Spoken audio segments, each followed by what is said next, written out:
ನಾವು 9ನೇ ಸ್ಕಂಧದ ಅಂತ್ಯದಲ್ಲಿ ವಸುದೇವನ ತನಕ ವಂಶಾವಳಿ, ಈ ಕಡೆಯಿಂದ ಕಂಸ, ಉಗ್ರಸೇನ, ಆಹುಕ, ದೇವಕ, ದೇವಕಿಯ ಜನನ, ಹೀಗೆ ಪೂರ್ವ ಚರಿತ್ರೆ, ನಾವು ವಂಶಾವಳಿಯ ಪೂರ್ವ ಭಾಗವನ್ನ 9ಮ ಸ್ಕಂಧದಲ್ಲಿ ನೋಡಿದ್ದೇವೆ.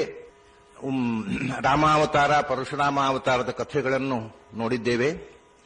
ಅನಂತರ ಪರೀಕ್ಷಿತ್ ರಾಜ ಕೇಳ್ತಾನೆ, ನನ್ನ ಅಸ್ತಿತ್ವಕ್ಕೆ ಕಾರಣನಾದ, ಗರ್ಭದಲ್ಲಿ ನಿಂತು ಚಕ್ರಪಾಣಿಯಾಗಿ ದ್ರೌಣ್ಯಸ್ತ್ರ ವಿಪುಷ್ಟಮಿದಂ ಮದಂಗಂ ಸಂತಾನ ಬೀಜಂ ಕುರುಪಾಂಡವಾನಂ ಜುಗೋಪ ಕುಕ್ಷಿಂಗತ ಆತ್ಮಚಕ್ರ ಮಾತುಶ್ಚಮೇಯ ಶರಣಂಗತಾಯ, ಗರ್ಭದಲ್ಲಿ ನಿಂತು ನನ್ನನ್ನ ರಕ್ಷಣೆ ಮಾಡಿದ ಆ ಕೃಷ್ಣನ ಕಥೆಯನ್ನು ಹೇಳ್ರಿ ಅಂತ ಕೇಳಿಕೊಳ್ಳುತ್ತಾನೆ ಪರೀಕ್ಷಿತ್ ರಾಜ. ಆವಾಗ ಶುಕಾಚಾರ್ಯರು ವಿಸ್ತಾರವಾಗಿ, ಬಹಳ ದೊಡ್ಡ ಸ್ಕಂಧ, 10ಮ ಸ್ಕಂಧ ಭಾಗವತದಲ್ಲೇ ದೊಡ್ಡ ಸ್ಕಂಧ, ಆಮೇಲೆ ಏಕಾದಶ ಸ್ಕಂಧ, 2 ಸ್ಕಂಧ ಪೂರ್ತಿ ಕೃಷ್ಣನ ಕಥೆ ಮತ್ತು ಕೃಷ್ಣನ ಸಂದೇಶವನ್ನ ತಿಳಿಸತಕ್ಕಂಥ ಕಥಾಭಾಗವನ್ನು ಪ್ರಾರಂಭ ಮಾಡ್ತಾರೆ. ಪ್ರಾರಂಭ ಕೃಷ್ಣಾವತಾರಕ್ಕೆ ಪೀಠಿಕೆಯಾಗಿ ಅವರು ಹೇಳ್ತಾರೆ, ಪರಶುರಾಮ 21 ಬಾರಿ ರಾಕ್ಷಸರನ್ನ ಸಂಹಾರ ಮಾಡಿ ಈ ಭೂಮಿಯ ಭಾರ ಇಳಿಸಿದರೆ ಮತ್ತೆ ಕೃಷ್ಣಾವತಾರ ಕಾಲದಲ್ಲಿ ಭಾರ ಆಗ್ಲಿಕ್ಕೆ ಶುರುವಾಯಿತು. ಆ ದುಷ್ಟರು ಸತ್ತ ಹಾಗೆ ಹುಟ್ಟುತ್ತಾ ಇದ್ದಾರೆ, ರಕ್ತಬೀಜ ಸಂತಾರ, ಮತ್ತೆ ಭೂಮಿಗೆ ಭಾರವಾಗಿರತಕ್ಕಂಥ ಅಸುರರಾಜರ ಸಂತತಿ ಹೆಚ್ಚಾದಾಗ ಈ ಭಾರವನ್ನ ನಾನು ತಾಳಲಾರೆ ಅಂತ ಗೋರೂಪದಿಂದ ಹೋಗಿ, ಗೋವು ಅಂದ್ರೆ ಭೂಮಿಯೂ ಹೌದು ಹಸುವು ಹೌದು ಸಂಸ್ಕೃತದಲ್ಲಿ, ಬ್ರಹ್ಮದೇವರ ಹತ್ರ ಪ್ರಾರ್ಥಿಸಿಕೊಂಡಾಗ ಬ್ರಹ್ಮದೇವರು ಧ್ಯಾನದಿಂದ ಭಗವಂತನನ್ನ ಪ್ರಾರ್ಥನೆ ಮಾಡಿದಾಗ ಅವರಿಗೆ ಧ್ಯಾನದಲ್ಲಿ ಭಗವಂತನ ಸಂದೇಶ ಬರ್ತದೆ. ನಾನು ವಸುದೇವ ದೇವಕಿಯರಲ್ಲಿ ಮಗನಾಗಿ ಅವತರಿಸ್ತೇನೆ. ಆ ಕಾಲದಲ್ಲಿ ನನ್ನ ಪರಿವಾರವಾಗಿ ಸಮಸ್ತ ದೇವತೆಗಳು ಭೂಮಿಯಲ್ಲಿ ಅವತರಿಸಲಿ. ಆವಾಗ ಗೋರೂಪದಿಂದ ಬಂದಿರತಕ್ಕಂಥ ಪೃಥ್ವಿಯನ್ನ ಸಂತೈಸಿ ಬ್ರಹ್ಮದೇವರು ಹೇಳ್ತಾರೆ, ಅಪ್ಪ ಭಗವಂತ ಬರ್ತಾನೆ ಭಾರ ಪರಿಹಾರಕ್ಕೆ, ಸಮಸ್ತ ದೇವತೆಗಳು ಭೂಮಿಯಲ್ಲಿ ಅವತರಿಸಲಿ ಅಂತ ಆಜ್ಞೆ ಮಾಡ್ತಾರೆ. ಹೀಗೆ ದೇವಲೋಕದಲ್ಲಿ ನಡೆದ ಘಟನೆಯ ಪರಿಣಾಮವಾಗಿ ಇಲ್ಲಿ ವಸುದೇವ ದೇವಕಿಯರ ವಿವಾಹ ಪ್ರಸಂಗದಿಂದ ಮತ್ತೆ ಕಥೆ ಪ್ರಾರಂಭ ಮಾಡ್ತಾರೆ. ವಸುದೇವನಿಗೆ ದೇವಕಿ ಒಬ್ಬಳೇ ಹೆಂಡತಿ ಅಲ್ಲ ಅನ್ನುವುದನ್ನು ಹೇಳಿ, ದೇವಕನ 7 ಜನ ಮಕ್ಕಳಲ್ಲಿ ಒಬ್ಬಳು, 7 ಜನ ಮಕ್ಕಳನ್ನು ಹುಡುಗಿಯರನ್ನೂ ವಸುದೇವ ಮದುವೆ ಮಾಡಿಕೊಂಡಿದ್ದ. ಪ್ರಾಯ ಈ ಮದುವೆ ದಿಬ್ಬಣದಲ್ಲಿ ಅವರು 7 ಜನರು ಇದ್ರು. ದೇವಕಿ ಮುಖ್ಯ ಆದ್ದರಿಂದ ದೇವಕಿ ಅಂತ ಹೆಸರು ಹೇಳಿದ್ದು. 7 ಜನರನ್ನು 7 ಸರ್ತಿ ಮದುವೆ ಆಗಿದ್ದಾನೆ ಅಂತ ಶಾಸ್ತ್ರಕಾರ ಹೇಳೋದಿಲ್ಲ, ಒಂದೇ ದಿವಸ ಮದುವೆ ಆಗಿರಬಹುದು. ಅಷ್ಟೇ ಅಲ್ಲ, ಅವನಿಗೆ 7 ಜನ ಹೆಂಡಂದಿರಲ್ಲ, ಅವನಿಗೆ 18 ಜನ ಹೆಂಡಂದಿರಿದ್ರು. ಅವ್ರನ್ನು ಬೇರೆ ಬೇರೆ, ರೋಹಿಣಿ ಅದಲ್ಲೇ ಅದೇ, ಬಾಲ್ಮೀಕ ರಾಜನ ಮಗಳು ರೋಹಿಣಿ ಒಬ್ಬಳು, ಬಲರಾಮನ ತಾಯಿ, ಬೇರೆ ಬೇರೆ ಅವರೆಲ್ಲ ಬೇರೆ ಬೇರೆ ಸಂದರ್ಭದಲ್ಲಿ ವಿವಾಹ ಆಗಿತ್ತು. ಅಂತೂ ದೇವಕಿಯ ವಿವಾಹದ ಸಂದರ್ಭದಲ್ಲಿ ಸ್ವತಃ ಕಂಸನೇ ತನ್ನ ತಂಗಿ, ಯಾಕೆಂದ್ರೆ ಉಗ್ರಸೇನನ ಮಗ ಕಂಸ, ದೇವಕನ ಮಗಳು ದೇವಕಿ, ಉಗ್ರಸೇನ ದೇವಕ ಅಣ್ಣ ತಮ್ಮಂದಿರು. ಹಾಗಾಗಿ ಚಿಕ್ಕಪ್ಪನ ಮಗಳು ತನ್ನ ತಂಗಿ ದೇವಕಿಯ ಈ ಒಂದು ಮದುವೆಯ ದಿಬ್ಬಣದ ನೇತೃತ್ವವನ್ನು ತಾನೇ ವಹಿಸಿಕೊಂಡು ಅವರನ್ನ ಮದುವೆಯ ಗಾಡಿಯಲ್ಲಿ ಕೂಡಿಸಿ ಆ ಗಾಡಿಯ ಸಾರಥ್ಯವನ್ನು ತಾನೇ ಮಾಡಿಕೊಂಡು ಕಂಸ ಹೊರಟಿದ್ದಾನೆ. ಬೇಕು ಅಂತ ಕಂಸನಿಗೆ ಮುಂದೆ ಆಗತಕ್ಕಂತಹ ಸೂಚನೆಯನ್ನ ಕೊಟ್ಟು ಅವನನ್ನ ಇಡೀ ಜೀವಮಾನ ಭಯಗ್ರಸ್ತನನ್ನಾಗಿ ಬದುಕಿಸಬೇಕು. ಅವನಿಗೆ ನಿದ್ರೆಯಲ್ಲಿ ಕೂಡ ಭಯಾನಕವಾದ ಕನಸು ಬಿದ್ದು ಒದ್ದಾಡಬೇಕು ಅವನು. ಅಂತಹ ಒಂದು ಸೂಚನೆ ದೇವಲೋಕದಿಂದ ಶ್ರೀರವಾಣಿ ಮೂಲಕ ಆಗತ್ತೆ. ಪಥಿ ಪ್ರಗ್ರಹಿಣಂ ಕಂಸಮಾಭಾಷ್ಯ ಆಹ ಅಶರೀರವಾತ್ ಅಸ್ಯಾಸ್ತಾಮಷ್ಟಮೇ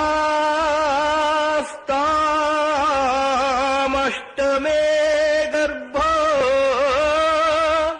ಹಂತಾಯಾಂ ನಯಸೇ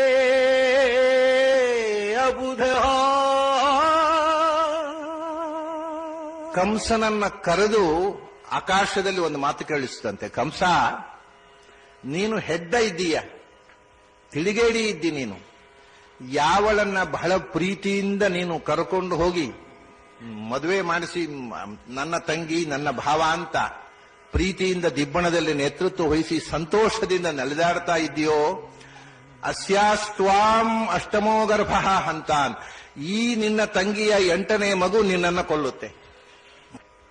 ಆವಾಗ ನಿನ್ನ ಎಲ್ಲ ಸಂತೋಷಗಳ ಉಪಸಂಹಾರ ಆಗತ್ತೆ ಅಂತ ಅಶರೀರವಾಣಿ ಆಗತ್ತೆ. ಈ ಮಾತನ್ನು ಕೇಳಿದ ತಕ್ಷಣ ಕಂಸ ಮದುವೆಯ ದಿಬ್ಬಣದ ಮಧ್ಯೆ ಹೋಗ್ತಾ ಇದ್ದಾಗಲೇ ದಿಬ್ಬಣ ಕೈಯಲ್ಲಿ ಕತ್ತಿ ತೆಗೆದುಕೊಂಡು ಬಿಟ್ಟು 8ನೇ ಮಗು ನನ್ನ ಕೊಲ್ಲಬೇಕಾಗಿದ್ರೆ ಇವಳು ಬದುಕಿರಬೇಕಲ್ಲ, ಕೊಂದುಬಿಡ್ತೇನೆ ಇವಳನ್ನ ಅಂತ ಕತ್ತಿ ಹಿಡಿದು ಬಿಡ್ತಾನೆ. ಅಂದ್ರೆ ಒಂದು ಮನುಷ್ಯನ ದುಷ್ಟತನದ ಪರಾಕಾಷ್ಠೆ ಅದು ಪಾಪ ಪಕ್ವವಾಗಲಿಕ್ಕೆ ಬೇಕು. ಅವನಲ್ಲಿ ಇಂಥ ದೌಷ್ಟಿ ಬಂದದ್ದು ಅಶರೀರವಾಣಿಯಿಂದ.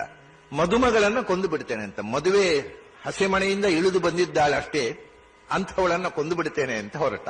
ಅಂದರೆ ಒಂದು ಹೆಣ್ಣಿನ ದಾಂಪತ್ಯ ಜೀವನಕ್ಕಿಂತಲೂ ತನ್ನ ಬದುಕು ಮುಖ್ಯ ಅವನಿಗೆ. ಯಾರು ಸತ್ರೇನು ತಾನು ಬದುಕಬೇಕು ಅಂತ.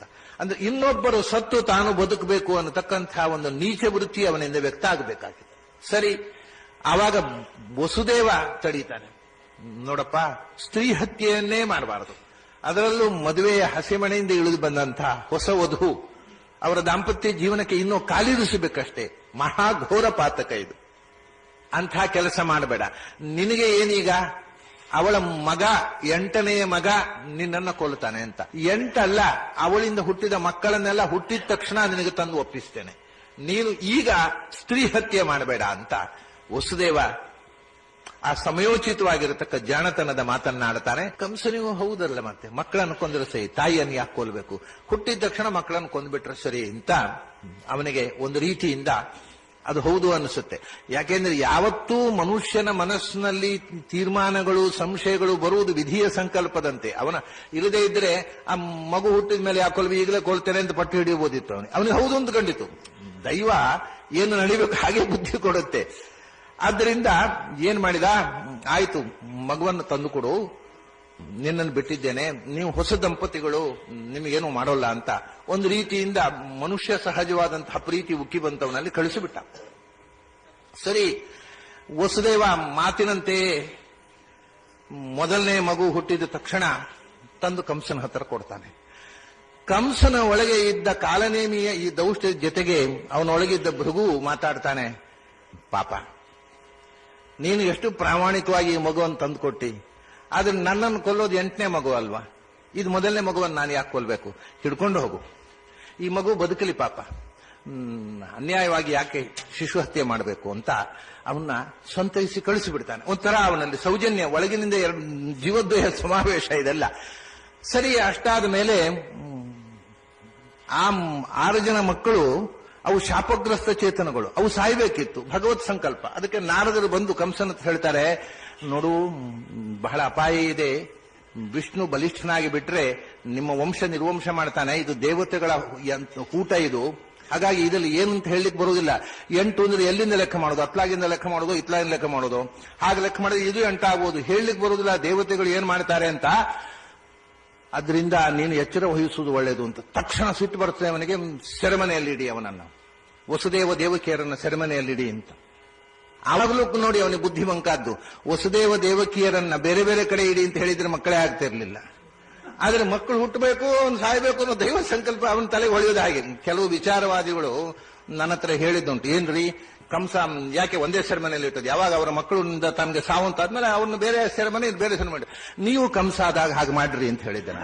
ಅವನಿಗೆ ಹೊಳಿಲಿಲ್ಲ ಪಾಪ, ನೀವು ಕಂಸ ಆದಾಗ ಹಾಗೆ ಮಾಡ್ರಿ, ನಿಮ್ಮಷ್ಟು ಬುದ್ಧಿ ಇರ್ಲಿಲ್ಲ, ಅವನ ವಿಚಾರವಾದಿ ಇರ್ಲಿಲ್ಲ, ಅದರಿಂದ ಹಾಗೆ ಮಾಡಿದ ಅಂತ ಹೇಳಿದ್ದೇನೆ. ಸರಿ, ಒಂದೇ ಸೆರೆಮನೆಯಲ್ಲಿ ಇಟ್ಟ, ಕಣ್ಕಟ್ಟಿದ್ರು ಅವನಿಗೆ, ಒಂದೇ ಸೆರೆಮನೆಯಲ್ಲಿ ಇಟ್ಟ. ಆವಾಗ ಇವನು ತನ್ನ ಇತರ ಪತ್ನಿಯರನ್ನ ನಂದಗೋಪನ ಮನೆ ಕಳಿಸಿಕೊಟ್ಟ. ದೇವಕಿ ವಸುದೇವರಿಗೆ ಮಾತ್ರ ಅದಕ್ಕೆ ಒಪ್ಪಿದ ಕಂಸ, ಯಾಕೆಂದ್ರೆ ಅವನಿಗೆ ದೇವಕಿಯ ಮಗನಿಂದ ಸಾವುತ್ತಾನೆ, ಇತರ ಪತ್ನಿಯರಿಂದ ಅವನಿಗೇನು ಅಪಾಯ ಇಲ್ಲ. ಅವರನ್ನ ಅಲ್ಲಿ ಕಳಿಸಿಕೊಟ್ಟ. ದೇವಕಿ ಜೊತೆಗೆ ಇಲ್ಲಿ ಅಂದ್ರೆ ಕಳಿಸಿಕೊಟ್ಟದ್ದು ಆ ತಕ್ಷಣ ಅಲ್ಲ, ಬಹಳ ಸಮಯ ಇವನ ಜೊತೆಗೆ ಇದ್ದರು.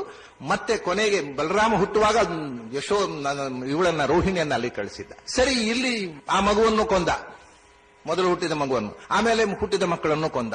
ಇವರು ಸೆರೆಮನೆಯಲ್ಲಿ ವಾಸ. 6 ಮಕ್ಕಳು ಹುಟ್ಟಿದ್ರು. 6 ಮಕ್ಕಳು ಹುಟ್ಟಿದಾಗಲೂ ಬಂದು ಅವುಗಳನ್ನ ಚೆಚ್ಚಿಕೊಂಡು ಬಿಟ್ಟ. ವಸುದೇವ ಹೇಳಿದ ಮಾತಿನಂತೆ ಮಗುವನ್ನು ಒಪ್ಪಿಸಲೇಬೇಕು, ಅದಲ್ಲದೆ ಇವನು ಸೆರೆಮನೆಯಲ್ಲಿದ್ದಾನೆ, ಒಪ್ಪಿಸುವುದಿಲ್ಲ ಅಂತ ಅಡಿಯುವ ಪ್ರಶ್ನೆಯೇ ಇಲ್ಲ. ಅವನು ಬಂದ, ಮಕ್ಕಳನ್ನು ಕೊಂದ. 6 ಮಕ್ಕಳು ಸತ್ತ ಮೇಲೆ ಅವರು ಮರೀಚಿಯ ಮಕ್ಕಳು, ಋಷಿಗಳವರು, ಆ ಹುಡುಗರು, ಅವರು ಶಾಪಗ್ರಸ್ತರಾಗಿರತಕ್ಕಂಥವ್ರು. ಆದ್ರಿಂದ ಶಾಪದಿಂದ ಅವರಿಗೆ ಅಸುರ ಯೋನಿ ಬಂದು ಇಲ್ಲಿ ಹುಟ್ಟಿ ತಕ್ಷಣ ಶಾಪ ಮೋಚನೆ ಆಗ್ಬೇಕು, ಅದು ಭಗವತ್ ಸಂಕಲ್ಪ, ಅದಕ್ಕೋಸ್ಕರ ಅದು ನಡೆದು ಹೋಯಿತು. 7ನೇ ಗರ್ಭಿಣಿಯಾಗಿದ್ದಾಗ ದೇವಕಿ ಭಗವಂತ ಯೋಗಮಾಯೆ ದುರ್ಗೆ ಹತ್ರ ಹೇಳ್ತಾನೆ, ನೀನು ಹೋಗಿ ಅವಳ ಗರ್ಭದಲ್ಲಿ ಶೇಷ ಬೆಳೀತಾ ಇದ್ದಾನೆ, ಅವನನ್ನ ಸಂಕರ್ಷಣ ಮಾಡಿ ರೋಹಿಣಿಯ ಗರ್ಭದಲ್ಲಿ ಇಟ್ಟುಬಿಡು. ಇವಳ ಗರ್ಭದಿಂದ ಅದನ್ನ ಹಾಗೆ ಇಟ್ಟು ನಾನು ದೇವಕಿಯ ಗರ್ಭವನ್ನು ಪ್ರವೇಶ ಮಾಡ್ತೇನೆ, ನೀನು ಮತ್ತೆ ನಂದಗೋಪನ ಮಗಳಾಗಿ ಜನಿಸು, ಉಳಿದದ್ದು ಏನಾಗಬೇಕು ಅದರ ವ್ಯವಸ್ಥೆ ನಾನು ಮಾಡ್ತೇನೆ ಅಂತ. ಹಾಗೆ ದುರ್ಗೆ, ಭಗವಂತನ ಯೋಗಮಾಯೆ ದುರ್ಗೆ, ಶ್ರೀಭೂದುರ್ಗ ಅಂತ ಲಕ್ಷ್ಮಿಯ ಒಂದು ರೂಪ, ಅವಳು ಭಗವಂತನ ತಂಗಿಯಾಗಿ ಅಲ್ಲಿ ಜನಿಸಿದಳು, ಯಶೋದೆಯ ಗರ್ಭದಲ್ಲಿ ಜನಿಸಿದ್ಲು. ಇಲ್ಲಿ ದೇವಕಿ ಗರ್ಭದಲ್ಲಿ ಕೃಷ್ಣ ಬೆಳೀತಾ ಇದ್ದಾನೆ ಅಂದ್ರೆ ಬೆಳವಣಿಗೆ ತೋರಿಸ್ತಾ ಇದ್ದಾನೆ. ಗರ್ಭ ಪ್ರವೇಶ ಭಗವಂತನಿಗೆ ಏನಾಗಬೇಕು. ಬ್ರಹ್ಮಾದಿ ದೇವತೆಗಳು ಭಗವಂತನ ಅವತಾರ ಸಮೀಪಿಸ್ತಾ ಇದೆ ಅಂತ ಗರ್ಭದಲ್ಲಿ ಇರತಕ್ಕಂಥ ಶಿಶುವನ್ನ ದೇವತೆಗಳೆಲ್ಲ ಅಂತರಿಕ್ಷದಲ್ಲಿ ಸ್ತೋತ್ರ ಮಾಡಿದರು. ಒಂದು ಸಿಂಹ ಮಾಸದ, ಇದು ಗಮನಿಸಬೇಕಾದ ಸಂಗತಿ, ಒಂದು ಸಿಂಹ ಮಾಸದ ಕೃಷ್ಣ ಪಕ್ಷದ ಅಷ್ಟಮಿ ದಿವಸ ಮಧ್ಯರಾತ್ರಿ ಚಂದ್ರೋದಯ ಕಾಲದಲ್ಲಿ ರೋಹಿಣಿ ನಕ್ಷತ್ರ ಇರುವಾಗ ದೇವಕಿಯ ಗರ್ಭದಿಂದ ಆ ಕತ್ತಲೆಯಲ್ಲಿ ಜಗತ್ತಿನ ಕತ್ತಲೆಯನ್ನು ಕಳೆಯುವುದಕ್ಕೋಸ್ಕರ, ಆ ಸೆರೆಮನೆಯಲ್ಲಿ ಜಗತ್ತಿನ ಜೀವಜಾತದ ಸೆರೆಯನ್ನು ಕಳೆಯುವುದಕ್ಕೋಸ್ಕರ ಭಗವಂತ ಅವತರಿಸಿದ. ಇದು ಯಾಕೆ ನಾನು ಮುಖ್ಯ ಸಂಗತಿ ನೆನಪಿಟ್ಟುಕೊಳ್ಬೇಕು ಅಂತ ಹೇಳಿದೆ ಅಂದರೆ, ಕೃಷ್ಣ ಅವತರಿಸಿದ್ದು ಶ್ರಾವಣದಲ್ಲೋ ಭಾದ್ರಪದಲ್ಲೋ ಅಂತ ಬಹಳ ಜನರಿಗೆ ಗೊಂದಲದಿಂದ ಕೆಲವರು ಶ್ರಾವಣದಲ್ಲಿ ಆಚರಿಸ್ತಾರೆ, ಕೆಲವರು ಭಾದ್ರಪದದಲ್ಲಿ ಆಚರಿಸ್ತಾರೆ. ಇದೇನು ಕೃಷ್ಣ 2 ಸರ್ತಿ ಹುಟ್ಟಿದ್ದಾನ ಅಂತ ಕೆಲವರು ಕೇಳಿದ್ದು ಉಂಟು. ಭಗವಂತ ಪ್ರತಿ ಕ್ಷಣವೂ ಅವತರಿಸೋದು, ನಮಗೆ ಅಪರೂಪಕ್ಕೊಮ್ಮೆ ಅವತರಿಸಿದ್ರೆ ಬುದ್ಧಿ ಬರೋಲ್ಲ. ಆದರೆ ಈ 2 ಯಾಕೆ ಬಂತು ಅಂತಂದ್ರೆ, ಕೃಷ್ಣ ಅವತಾರ ಮಾಡಿದ್ದು ಭಾದ್ರಪದ ಮಾಸದಲ್ಲಿ, ಸಿಂಹ ಮಾಸ ಇದ್ದಾಗ.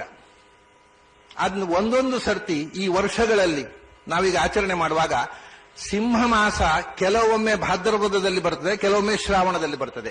ಯಾವ ಮಾಸದಲ್ಲಿ ಸಿಂಹ ಮಾಸ ಬಂತೋ, ಶ್ರಾವಣದಲ್ಲಿ ಸಿಂಹ ಬಂದರೆ ಶ್ರಾವಣದಲ್ಲಿ ಕೃಷ್ಣಾಷ್ಟಮಿ ಆಚರಿಸಬೇಕು, ಭಾದ್ರಪದದಲ್ಲಿ ಬಂದರೆ ಭಾದ್ರಪದದಲ್ಲಿ. ಅದರಿಂದ ಶ್ರಾವಣದಲ್ಲೇ ಕೃಷ್ಣಾಷ್ಟಮಿ ಮಾಡತಕ್ಕಂಥದ್ದು ಆಚಾರ್ಯರ ಸಿದ್ಧಾಂತಕ್ಕೆ ವಿರುದ್ಧವಾದಂತಹ ಪ್ರಕ್ರಿಯೆ. ಅದು ಶ್ರಾವಣದಲ್ಲಿ ಅಲ್ಲ, ಸಿಂಹ ಮಾಸದಲ್ಲಿ. ಶ್ರಾವಣದಲ್ಲಿ ಸಿಂಹ ಇದ್ದರೆ ಶ್ರಾವಣದಲ್ಲಿ, ಭಾದ್ರಪದದಲ್ಲಿ ಸಿಂಹ. ಇದನ್ನು ಸ್ಪಷ್ಟವಾಗಿ ಆಚಾರ್ಯರು ಜಯಂತಿ ನಿರ್ಣಯದಲ್ಲಿ, ವಿಷ್ಣು ತೀರ್ಥರು ಸಿಂಹ ಮಾಸದಲ್ಲಿ ಆಚರಿಸಬೇಕು ಅಂತ ವಿಷ್ಣು ತೀರ್ಥೀಯದಲ್ಲಿ ಇಬ್ಬರು ಆಚಾರ್ಯರ ಸ್ಪಷ್ಟವಾಗಿ ಹೇಳಿದ ಮಾತನ್ನ ಉಲ್ಲಂಘನೆ ಮಾಡುವುದು ಆಚಾರ್ಯರ ಸಂಪ್ರದಾಯವನ್ನ ಕೈಬಿಟ್ಟ ಹಾಗೆ, ಅದರಲ್ಲಿ ಸಂಶಯವೇ ಬೇಡ. ಹಾಗೆ ಸಿಂಹ ಮಾಸದಲ್ಲಿ ಯಾಕೆ ಅಂತಂದ್ರೆ, ರೋಹಿಣಿ ನಕ್ಷತ್ರ ಬರುವುದುಂಟಲ್ವಾ ಸಿಂಹ ಮಾಸದಲ್ಲಿ ಮಾತ್ರ. ಇಡೀ ವರ್ಷದಲ್ಲಿ ಸಿಂಹ ಮಾಸದಲ್ಲಿ ಮಾತ್ರ ಅಷ್ಟಮಿ, ಕೃಷ್ಣ ಪಕ್ಷದ ಅಷ್ಟಮಿ ದಿವಸ ರಾತ್ರಿ ರೋಹಿಣಿ ನಕ್ಷತ್ರ ಬರ್ತದೆ. ಸಿಂಹ ಮಾಸ ಇಲ್ಲದೇ ಇದ್ರೆ ರೋಹಿಣಿ ಯೋಗ ಬರುವುದಿಲ್ಲ. ಅದು ಯಾವಾಗ ಸಿಂಹ ಮಾಸ ಶ್ರಾವಣದಲ್ಲಿದ್ದರೆ ಶ್ರಾವಣದಲ್ಲಿ ರೋಹಿಣಿ ಯೋಗ ಬರ್ತದೆ, ಭಾದ್ರಪದಲ್ಲಿದ್ದರೆ ಭಾದ್ರಪದದಲ್ಲಿ ರೋಹಿಣಿ ಯೋಗ ಬರ್ತದೆ. ಅದಕ್ಕೋಸ್ಕರವೇ ಪುರಾಣಗಳಲ್ಲಿ ಕೃಷ್ಣ ಶ್ರಾವಣ ಕೃಷ್ಣ ಅಷ್ಟಮಿಯಲ್ಲಿ ಜನಿಸಿದ ಅಂತ ಕೆಲವು ಕಡೆ, ಭಾದ್ರಪದ ಕೃಷ್ಣ ಅಷ್ಟಮಿಯಲ್ಲಿ ಜನಿಸಿದ ಅಂತ ಕೆಲವು ಕಡೆ ಹೇಳ್ತಾರೆ. ಭಾದ್ರಪದ ಅಂದ್ರೆ ಚಾಂದ್ರಮಾಸ, ಶ್ರಾವಣದಲ್ಲಿ ಜನಿಸಿದ ಅಂದ್ರೆ ಸೌರಶ್ರಾವಣ. ಚೈತ್ರ ವೈಶಾಖ ಜ್ಯೇಷ್ಠ ಆಷಾಢ ಶ್ರಾವಣ, ಮೇಷ ವೃಷಭ ಮಿಥುನ ಕರ್ಕಟ ಸಿಂಹ. ಶ್ರಾವಣ ಮಾಸ ಅಂದ್ರೆ ಸಿಂಹ ಮಾಸ, ಅದನ್ನು ತುಳುವಿನಲ್ಲಿ ಸೋಣ ಅಂತ ಹೇಳ್ತಾರೆ. ಸಿಂಹ ಮಾಸವನ್ನ ಶ್ರಾವಣ ಅಂತ ಹೇಳೋದು. ಹಾಗಾಗಿ ಶ್ರಾವಣ ಮಾಸದಲ್ಲಿ ಜನಿಸಿದ ಅನ್ನುವುದಕ್ಕೆ ಅರ್ಥ ವಿರೋಧವೇ ಇಲ್ಲ ಪುರಾಣಗಳಲ್ಲಿ. ಶ್ರಾವಣ ಮಾಸದಲ್ಲಿ ಜನಿಸಿದ ಅನ್ನುವುದಕ್ಕೆ ಸಿಂಹ ಮಾಸದಲ್ಲಿ ಜನಿಸಿದ ಅಂತ ಅರ್ಥ, ಭಾದ್ರಪದ ಮಾಸದಲ್ಲಿ ಜನಿಸಿದ ಅನ್ನೋದಕ್ಕೆ ಭಾದ್ರಪದ ಮಾಸದಲ್ಲಿ ಜನಿಸಿದ ಅಂತ ಅರ್ಥ. ಯಾವುದೇ ಮಾಸದಲ್ಲಿ ನಾವು ಆಚರಿಸಬೇಕಾಗಿದ್ರೆ ಜಯಂತಿ ಯೋಗ ಇರಬೇಕು. ಜಯಂತಿ ಯೋಗ ಅಂತಂದ್ರೆ ಅವತ್ತು ರಾತ್ರಿ ರೋಹಿಣಿ ನಕ್ಷತ್ರ ಇರಬೇಕು. ರೋಹಿಣಿ ನಕ್ಷತ್ರ ಬರುವುದು ಒಂದೊಂದು ಸರ್ತಿ ಶ್ರಾವಣದಲ್ಲಿ, ಒಂದೊಂದು ಸರ್ತಿ ಭಾದ್ರಪದದಲ್ಲಿ. ಭಾದ್ರಪದದಲ್ಲಿ ಜಯಂತಿ ಯೋಗ ಇದ್ರೂ ಶ್ರಾವಣದಲ್ಲಿ ಅಷ್ಟಮಿ ಆಚರಿಸುವುದಕ್ಕೆ ಆಚಾರ್ಯರ ಅನುಮತಿ ಇಲ್ಲ. ಆದರೆ ಆಶ್ಚರ್ಯ ಏನು ಅಂತಂದ್ರೆ, ಆಚಾರ್ಯರು ಹೇಳಿದ ಈ ಶುದ್ಧ ಸಂಪ್ರದಾಯ ಕೃಷ್ಣ ಮಠದಲ್ಲಿ ಉಡುಪಿಯಲ್ಲಿ ಮಾತ್ರ ಆಚರಣೆ ಇರುವುದು. ಇನ್ನು ಯಾರೂ ಆಚರಿಸ್ತಾ ಇಲ್ಲ ಅನ್ನುವಂಥದ್ದು ಬಹಳ ಬೇರೆ ಕಡೆ ಅವರವರು ಆಚರಿಸಿಕೊಂಡು ಬಂದಂತಹ ತಪ್ಪು ಸಂಪ್ರದಾಯವನ್ನೇ ಬೆಳೆದುಕೊಂಡು ಬಂದಿದ್ದಾರೆ ಹೊರತು ಆಚಾರ್ಯರು ಹೇಳಿರು ಅಂತ ತಿದ್ದಿಕೊಳ್ಳೇ ಇಲ್ಲ. ಸಿಂಹ ಮಾಸದಲ್ಲಿ ಜಯಂತಿ ಯೋಗ ಇದ್ದಾಗ ರೋಹಿಣಿ ನಕ್ಷತ್ರ ಇದನ್ನ ಆಚರಣೆ, ಇದನ್ನ ವಿಷ್ಣು ತೀರ್ಥರು ಮತ್ತು ಶ್ರೀಮದ್ ಆಚಾರ್ಯರು ಹೇಳಿರತಕ್ಕಂಥ ಕೃಷ್ಣಾವತಾರದ ಈ ವಿಶಿಷ್ಟವಾದ ಆಚರಣೆ ಕೃಷ್ಣ ಸನ್ನಿಧಾನದಲ್ಲಿ ಮಾತ್ರ ನಡೀತಾ ಇದೆ. ಇದೊಂದು ಅಪೂರ್ವವಾದ ಸಂಗತಿ. ಇನ್ನೆಲ್ಲಿ ಯಾರು ಇಷ್ಟು ಸ್ಪಷ್ಟವಾಗಿ ಆಚಾರ್ಯ ಹೇಳಿದ್ರು, ಆಚಾರ್ಯರ ಮಾತನ್ನೇ ಕೈಬಿಟ್ಟು ತಮ್ಮ ಸಂಪ್ರದಾಯದಂತೆ ಆಚಾರ್ಯಗೆ ಅರ್ಥ ಹಚ್ಚಲಿಕ್ಕೆ ಹೋದ್ರು ಹೊರತು ಆಚಾರ್ಯ ಅರ್ಥದಂತೆ ತಮ್ಮನ್ನು ತಿದ್ದಿಕೊಳ್ಳೇ ಇಲ್ಲ. ಬಹಳ ದೊಡ್ಡ ದುರಂತ ಇದು ಇತಿಹಾಸದ್ದು. ಇಲ್ಲಿ ಆಚಾರ್ಯರು ತಂದ ಸಂಪ್ರದಾಯ ಸ್ವಚ್ಛ ರೂಪವಾಗಿ ಉಳಿದಿರೋದು ಇವತ್ತು ಇದು ಒಂದರ ಮಟ್ಟಿಗೆ ಉಳಿದದ್ದು ನನಗೆ ಗೊತ್ತೆ. ಇದು ಒಂದಂತೂ ಕೃಷ್ಣಾಷ್ಟಮಿ ಆಚರಣೆಯಲ್ಲಿ ಆಚಾರ್ಯ ಹೇಳಿದ ಮಾತು ಅತ್ಯಂತ ಸ್ವಚ್ಛವಾಗಿ ಉಳಿದಿರೋದು ಕೃಷ್ಣ ಸನ್ನಿಧಾನದಲ್ಲಿ ಉಡುಪಿಯಲ್ಲಿ ಮಾತ್ರ. ಅದರಿಂದ ಸಿಂಹ ಮಾಸದ ಕೃಷ್ಣ ಪಕ್ಷದ ಅಷ್ಟಮಿ ತಿಥಿಯ ಮಧ್ಯರಾತ್ರಿ ಚಂದ್ರೋದಯ ಕಾಲದಲ್ಲಿ ರೋಹಿಣಿ ನಕ್ಷತ್ರ ಯೋಗ ಇದ್ದಾಗ ಕೃಷ್ಣ ಅವತರಿಸಿದ. ಇದು ಕಲಿಯುಗ ಪ್ರಾರಂಭ ಆಗುವುದಕ್ಕಿಂತ 70 ವರ್ಷಗಳ ಮೊದಲು, ದ್ವಾಪರ ಯುಗ ಮುಗಿಲಿಕ್ಕೆ ಇನ್ನು 70 ವರ್ಷ ಇದೆ ಅನ್ನುವಾಗ ಕೃಷ್ಣ ಅವತಾರ ಆಯಿತು. ಕೃಷ್ಣ ಹುಟ್ಟಿದ ಮಗು ಹೇಗೆ ಕಾಣಿಸಿತು ಅನ್ನುವುದನ್ನ ವ್ಯಾಸರು ಹೇಳ್ತಾರೆ. ತಮದ್ಭುತಂ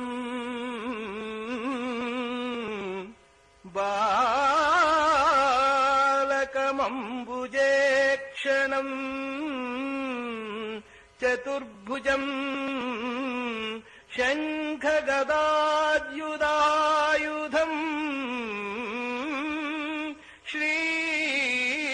ಶ್ರೀವತ್ಸಲಕ್ಷ್ಮಂ ಗಳಶೋಭಿಕೌಸ್ತುಭಂ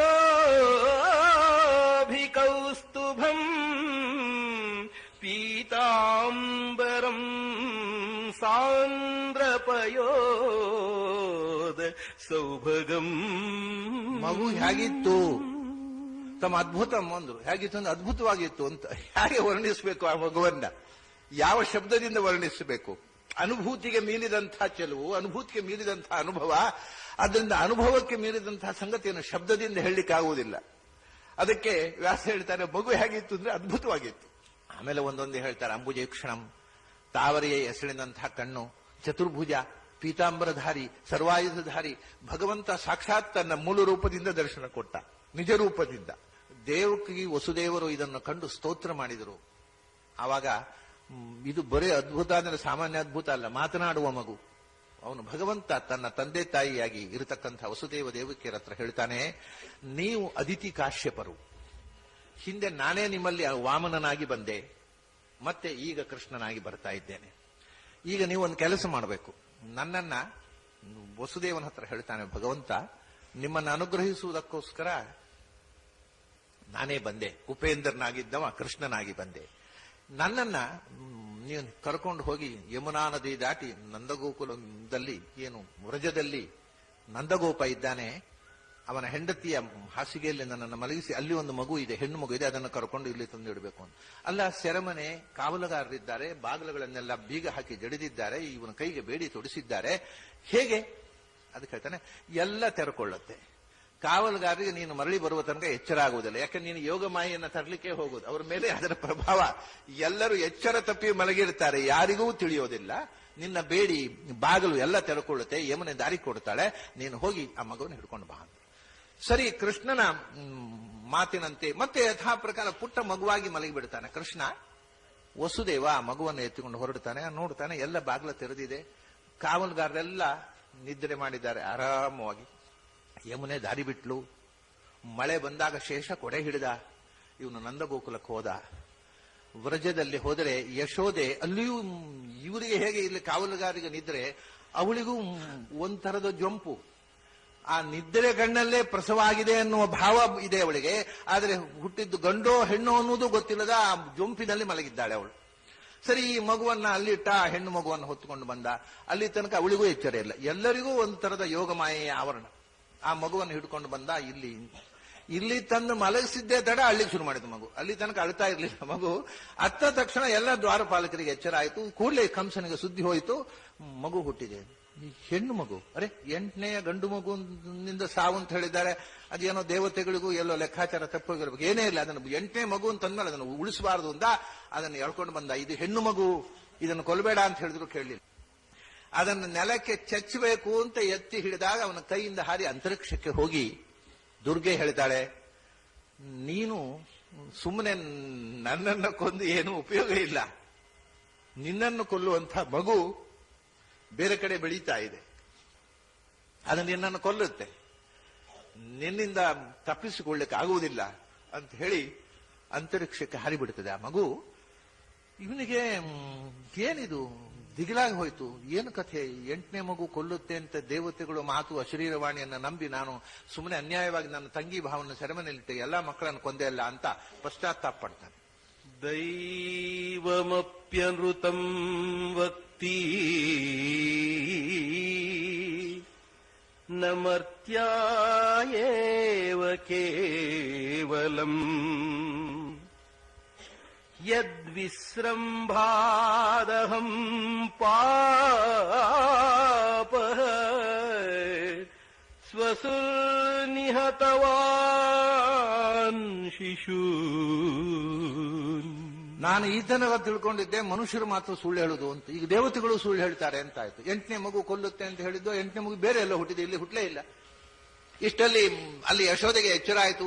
ನೋಡುವಾಗ ಒಂದು ಗಂಡು ಮಗು ಪಕ್ಕದಲ್ಲಿ ಮಲಗಿದೆ. ಅವಳಿಗೆ ತಾನು ಹೆತ್ತದ್ದು ಗಂಡೋ ಹೆಣ್ಣೋ ಅನ್ನೋದು ಗೊತ್ತಿಲ್ಲದಷ್ಟು ಮೈಮೆರವು, ಪ್ರಸವ ವೇದನೆಯಲ್ಲಿ ಇದರ ಅರಿವೇ ಇರಲಿಲ್ಲ. ಎದುರ ಆಗುವಾಗ ಗಂಡು ಮಗು ಇದೆ, ಗಂಡು ಮಗು ಹುಟ್ಟಿತು ಅಂತ ಸಂಭ್ರಮದಿಂದ ಗೋಕುಲದಲ್ಲೆಲ್ಲ ಸಂಭ್ರಮವೇ ಸಂಭ್ರಮ, ಉತ್ಸವಾಚರಣೆ ಆಯಿತು. ಮಗುವಿನ ಹುಟ್ಟು ಸಂಭ್ರಮದ ಆಚರಣೆ ಮಾಡಿದ ನಂತರ ನಂದ ಅವನು ಮಾರಿದಂಥ ಅವರ ಗೋವಳರು ಸಂಪಾದನೆ ಮಾಡಿರತಕ್ಕಂಥ ಹಾಲು ಮಾರಿ ಸಂಪಾದನೆ ಮಾಡಿದ ದುಡ್ಡಿನಲ್ಲಿ ಕಂದಾಯ ಕೊಡಬೇಕು, ಕಂಸನಿಗೆ ಕಂದಾಯ ಕೊಡ್ಲಿಕ್ಕೆ ಅಂತ ಮಥುರೆಗೆ ಬರ್ತಾನೆ ನಂದ. ವಸುದೇವ ನಂದನನ್ನ ನೋಡ್ತಾನೆ. ಅವನಿಗೆ ಗೊತ್ತಿದೆಯಲ್ಲ, ಅವನ ಮನೆಯಲ್ಲಿ ಇಟ್ಟು ಬಂದಿದ್ದಾನೆ ಮಗುವನ್ನ. ನಂದನಿಗೆ ಇನ್ನೂ ಗೊತ್ತಿಲ್ಲ. ಇವನು ಹೇಳ್ತಾನೆ, ನನಗೆ ಗಂಡು ಮಗುವಾಗಿದೆ ಅಂತ. ನಂದ, ಹೌದಾ, ಬಹಳ ಸಂತೋಷ. ಇವನು ಗೊತ್ತಿಲ್ಲ, ಬಹಳ ಸಂತೋಷ, ಆ ಮಗುವನ್ನು ಜೋಪಾನವಾಗಿ ನೋಡ್ಕೋ ಅಂತ ಹೇಳಿ, ನೀನು ಬೇಗ ಹೋಗು, ಏನ್ ಅಪಾಯ ಬರುತ್ತೋ ಗೊತ್ತಿಲ್ಲ, ಆ ಮಗುವನ್ನು ಚೆನ್ನಾಗಿ ನೋಡ್ಕೋ ಅಂತ ಹೇಳ್ಕೊಂಡು ವಸುದೇವ ಕಳಿಸ್ಕೊಡ್ತಾನೆ, ಬೇಗ ಹೋಗು ಅಂತ. ಇವನು ಇಲ್ಲಿ ಬರುವ ಮುಂಚೆ ಇಲ್ಲಿ ಏನಾಗಿದೆ, ಕಂಸ ಇವರನ್ನು ಬಿಡುಗಡೆಗೊಳಿಸಿ ಆದ ಮೇಲೆ ತನ್ನ ಮಂತ್ರಿಗಳನ್ನೆಲ್ಲ ಕರೆದು ಸಭೆ ಮಾಡಿದ.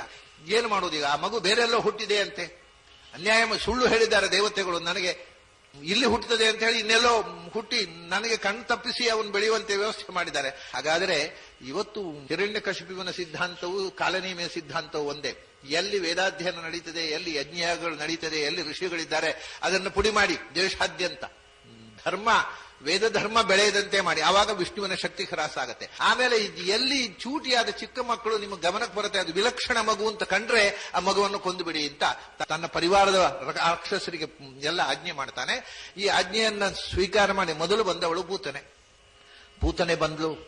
ಯಶೋದೆಯ ಪಕ್ಕದಲ್ಲಿ ಮಲಗಿದ್ದಂಥ ಮಗುವನ್ನು ಇವಳು ಸುಂದರಿಯಾದ ಗೋಪಿಕಾ ಸ್ತ್ರೀಯರ ಹಾಗೆ ತಾನು ವೇಷ ತೊಟ್ಟು ರಾಕ್ಷಸರ ಹಾಗೆ ಬರಲಿಲ್ಲ. ಅವಳು ಖೇಚರಿ, ಅವಳು ಪಕ್ಷಿ ರೂಪದಲ್ಲಿ ಓಡಾಡ್ತಿದ್ದವಳು. ಅವಳು ಸರಿ ಬಂದು ಸುಂದರ ಗೋಪಿಕಾ ಸ್ತ್ರೀಯ ವೇಷ ತೊಟ್ಟು ಆ ಹುಟ್ಟಿದ ಮಗುವನ್ನು ನೋಡಿ ಎತ್ತುಕೊಂಡು ಬಂದವರು, ಅದು ಸಹಜ, ಅದು ಎತ್ತಿ ಮುದ್ದಾಡಿ ಬಾಣಂತಿ ಹತ್ರ ಮಾತಾಡುವುದು ಇದೆಲ್ಲ ಸಹಜ. ಹಾಗೆ ಬಂದು ಆ ಮಗುವನ್ನು ಎತ್ತುಕೊಂಡು ಆ ಮಗುವಿಗೆ ಎದೆ ಹಾಲು ಕುಡಿಸಬೇಕು ಅಂತ ಅವಳು ಪ್ರಯತ್ನ ಮಾಡ್ತಾಳೆ.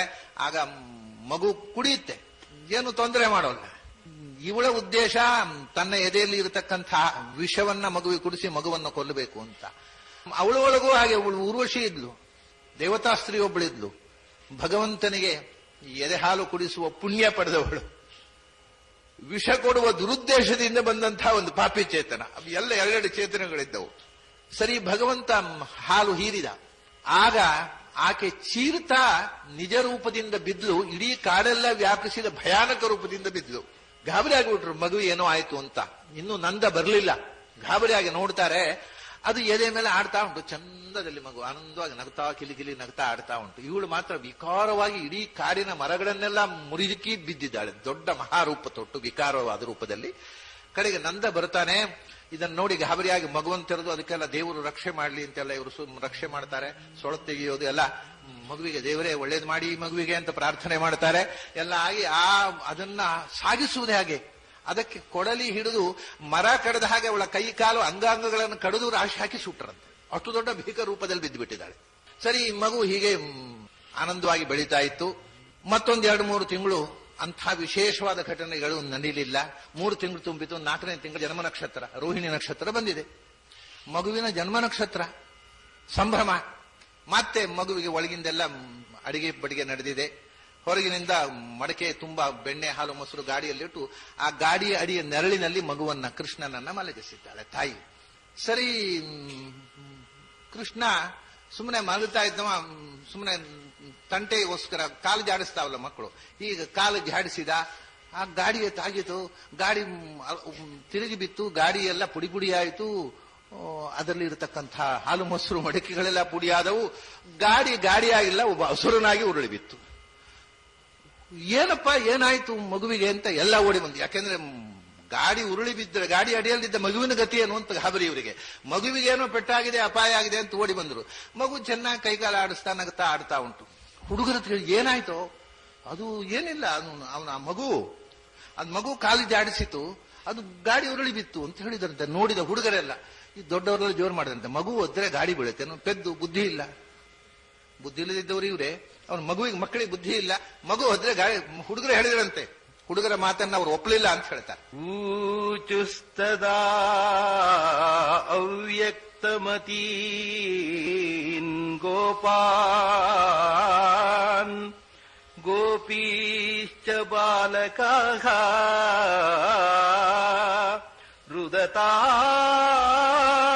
ರುದತಾನೇನ ಪಾದೇನ ಕ್ಷಿಪ್ತಂ ಯೇತನ್ ನ ಸಂಶಯಃ ನ ಸಂಶಯಃ. ಹುಡುಗರು ಹೇಳ್ತಾರೆ, ಗೋಪಾಲಕರು ಗೋಪಾಲಕಿಯರು ಅವರು ಗೋಪಿಯರೆಲ್ಲ ಬಂದು ಏನಾಯ್ತು ಅಂದ್ರೆ, ಅಯ್ಯೋ ಅವನು ಹಾಲು ಬೇಕು ಅಂತ ಹಠ ಮಾಡ್ತಾ ಇದ್ದ, ಅಳ್ತಾ ಇದ್ದ, ಯಾರು ಬರ್ಲಿಲ್ಲ, ಹಠ ಮಾಡಿದ ಯಾರು ಬರಲಿಲ್ಲ, ಸಿಟ್ಟಿನಲ್ಲಿ ಒದ್ಬಿಟ್ಟ, ಕಾಲು ಒದ್ದಾಗ ಗಾಡಿ ಬಿತ್ತು, ನಾವು ಕಣ್ಣಾರು ನೋಡಿದ್ದೇವೆ, ಏನು ಸಂಶಯ ಇಲ್ಲ, ಖಂಡಿತ ಹೌದು. ಯಾರೂ ನಂಬಲಿಲ್ಲ. ಹುಡುಗ ಬುದ್ಧಿ, ಮಗು ಒದ್ರೆ ಗಾಡಿ ಬೀಳುತ್ತೇನೋ, ಆ ಹುಡುಗ ಬುದ್ಧಿ ಅಂತ ಅವನು ಬೈದು ಇವರು ಮಗುವನ್ನು ಮತ್ತೆ ಅಲ್ಲಿಂದ ತೆಗೆದು ರಕ್ಷೆ ಎಲ್ಲ ಆಯ್ತು, ಜನ್ಮದಿನಾಚರಣೆ, ಜನ್ಮ ನಕ್ಷತ್ರ ಆಚರಣೆ ಎಲ್ಲ ಆಯ್ತು. ಅದಾದ್ಮೇಲೆ ಮತ್ತೊಂದು ದಿವಸ ತಾಯಿ ಮಗುವನ್ನು ತೊಡೆಯಲ್ಲಿ ಉಟ್ಕೊಂಡು ಕೂತ್ಕೊಂಡಿದ್ದಾಳೆ. ಸುಂಟ್ರ ಗಾಳಿ ಪ್ರಾರಂಭ ಆಯಿತು. ಗಾಳಿಯಲ್ಲಿ ಎಲ್ಲ ಧೂಳು ತುಂಬಿದ್ದು, ಏನು ಎಂತ ಒಂದು ಗೊತ್ತಾಗುವುದರಿಂದ ಇವಳ ಮಡಿಲಲ್ಲಿ ಮಗು ಇಲ್ಲ, ಆಡ್ತಾ ಇದ್ದ ಮಗು ಕೆಳಗಿಳಿದುದನ್ನು ಎತ್ತುಕೊಂಡು ಹೋಗಿಬಿಟ್ಟಿದ್ದಾನೆ ತೃಣಾವರ್ತ. ಅವನ್ನ ಸುತ್ತಿ ಆಕಾಶದಲ್ಲಿ ಸುತ್ತಿಸಿ ಆ ಸುಳಿಗಾಳಿಯಲ್ಲಿ ಸಿಕ್ಕಿಸಿ ಉಸಿರುಗಟ್ಟಿಸಿ ಮಗುವನ್ನು ಕೆಳಗೆ ಹಾಕಿ ಬಿಡಬೇಕು, ಮುಗಿಸಿಬಿಡಬೇಕು ಮಗುವನ್ನು ಅಂತ ಅವನ ಯೋಚನೆ ಹೋದ್ರೆ, ಕೃಷ್ಣ ಏನ್ ಮಾಡಿದ, ಆ ತೃಣಾವರ್ತನ ಗಟ್ಟಿ ಕುತ್ತಿಗೆ ಹಿಡ್ಕೊಂಡ್ಬಿಟ್ಟ. ಇವನು ಉಸಿರು ಕಟ್ಟಿಸಿ ಬೀಳಿಸಬೇಕು ಪ್ರಯತ್ನ ಮಾಡಿದ್ರೆ ಅವನು ಉಸಿರು ಕಟ್ಟಿ ಬಿದ್ದ. ಇವನು ತೃಣಾವರ್ತ ಅಸುರ ಕೆಳಗೆ ಬಿದ್ದರೆ ಮೇಲಿನಿಂದ ಆಟ ಆಡ್ತಾ ಇದ್ದಾನೆ ಕೃಷ್ಣ. ಮತ್ತೆ ಯಥಾ ಪ್ರಕಾರ ಅದ್ರ ಮೇಲೆ ದೊಡ್ಡ ಅಸುರ ದೇಹ ಬಿದ್ದಿದೆ, ಅದರ ಮೇಲೆ ಕೃಷ್ಣ ಆಟ ಆಡ್ತಾ ಇದ್ದಾನೆ. ಮತ್ತೆ ಯಥಾ ಪ್ರಕಾರ ಇವನು ದೇವರು ಒಳ್ಳೇದ್ ಮಾಡ್ಲಿ, ಮಗುವಿಗೆ ರಕ್ಷೆ ಸೊತ್ತು ತೆಗೆಯುವುದು ಎಲ್ಲ ನಡೀತಾ ಇದೆ. ಇಂಥ ಪ್ರಸಂಗ ನಡೆದು ತೃಣಾವರ್ತ ಸಂಹಾರ ಆದ. ಈ ಮಗುವಿನ ವಿಚಿತ್ರಗಳನ್ನು ಕಂಡು ದಿಗಿರಾಗಿ ಒಮ್ಮೆ ಅತಿ ಪ್ರೀತಿಯಿಂದ ಮಗುವಿಗೆ ಎದೆ ಹಾಲು ಕುಡಿಸ್ತಾ ಇದ್ದಾಳೆ ತಾಯಿ. ಹಾಲು ಕುಡಿದ ಕೃಷ್ಣ, ಹಾಲು ಕುಡಿದು ಹೀಗೆ ಮಗುವನ್ನು ತೊಡೆಯಲ್ಲಿಟ್ಟು ತಟ್ಟುತ್ತಾ ಇದ್ದಾಳೆ. ಸುಮ್ಮನೆ ತಮಾಷೆಗೆ ಅಂತ ಮಗು ಆಕಳಿಸಿದ್ರೆ ನೋಡುತ್ತಾಳೆ, ಬಾಯಿಯೊಳಗೆ ಇಡೀ ವಿಶ್ವ ಕಾಣ್ತಾ ಇದೆ. ಅದ್ಭುತ, ಗಾಬರಿ ಆಯಿತು. ಮರುಕ್ಷಣದಲ್ಲಿ ನನ್ನ ಮಗು ಅಂತ ಶುರು ಮಾಡಿದ್ಲು.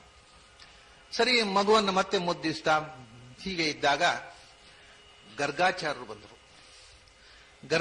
ಬಂದವರು, ನೋಡಪ್ಪ, ನಾನು ನಾಮಕರಣ ಮಾಡಿದೆ ಅಂತಂದ್ರೆ ಅದು ಗುಟ್ಟು ರಟ್ಟಾಗ್ಬಿಟ್ರೆ ನಾನು ಯಾದವರ ಕುಲಪುರೋಹಿತ, ಓಹೋ ಇದು ಯದುವಂಶದ್ದೇ ಅಂತ ಇದು ಈ ಮಗುವಿನ ಜನನದ ಗುಟ್ಟು ಗೊತ್ತಾಗ್ಬಿಡುತ್ತೆ.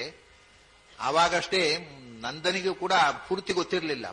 ಆದ್ರಿಂದ ಗುಟ್ಟಿನಲ್ಲಿ ಸಂಸ್ಕಾರ ಮಾಡ್ತೀನಿ ಈ ಮಗುವಿಗೆ, ಯಾದವ ವಂಶದ ಕ್ಷತ್ರಿಯೋಚಿತ ಸಂಸ್ಕಾರ ಈ ಮಗುವಿಗೆ ಮಾಡಬೇಕು, ಅದನ್ನು ನಾನು ಮಾಡ್ತೇನೆ ಅಂತ ಹೇಳಿ ಮಗುವಿಗೆ ನಾಮಕರಣ ಮಾಡಿದರು. ನಾಮಕರಣಾದಿ ಸಂಸ್ಕಾರಗಳನ್ನು ಮಾಡಿದರು. ಈ ದೊಡ್ಡವನಿಗೆ ರಾಮ ಅಂತ ಹೆಸರು, ಸಣ್ಣವನಿಗೆ ಕೃಷ್ಣ ಅಂತ ಹೆಸರು, ವಾಸುದೇವ ಅಂತ ಹೆಸರು ಅವನಿಗೆ.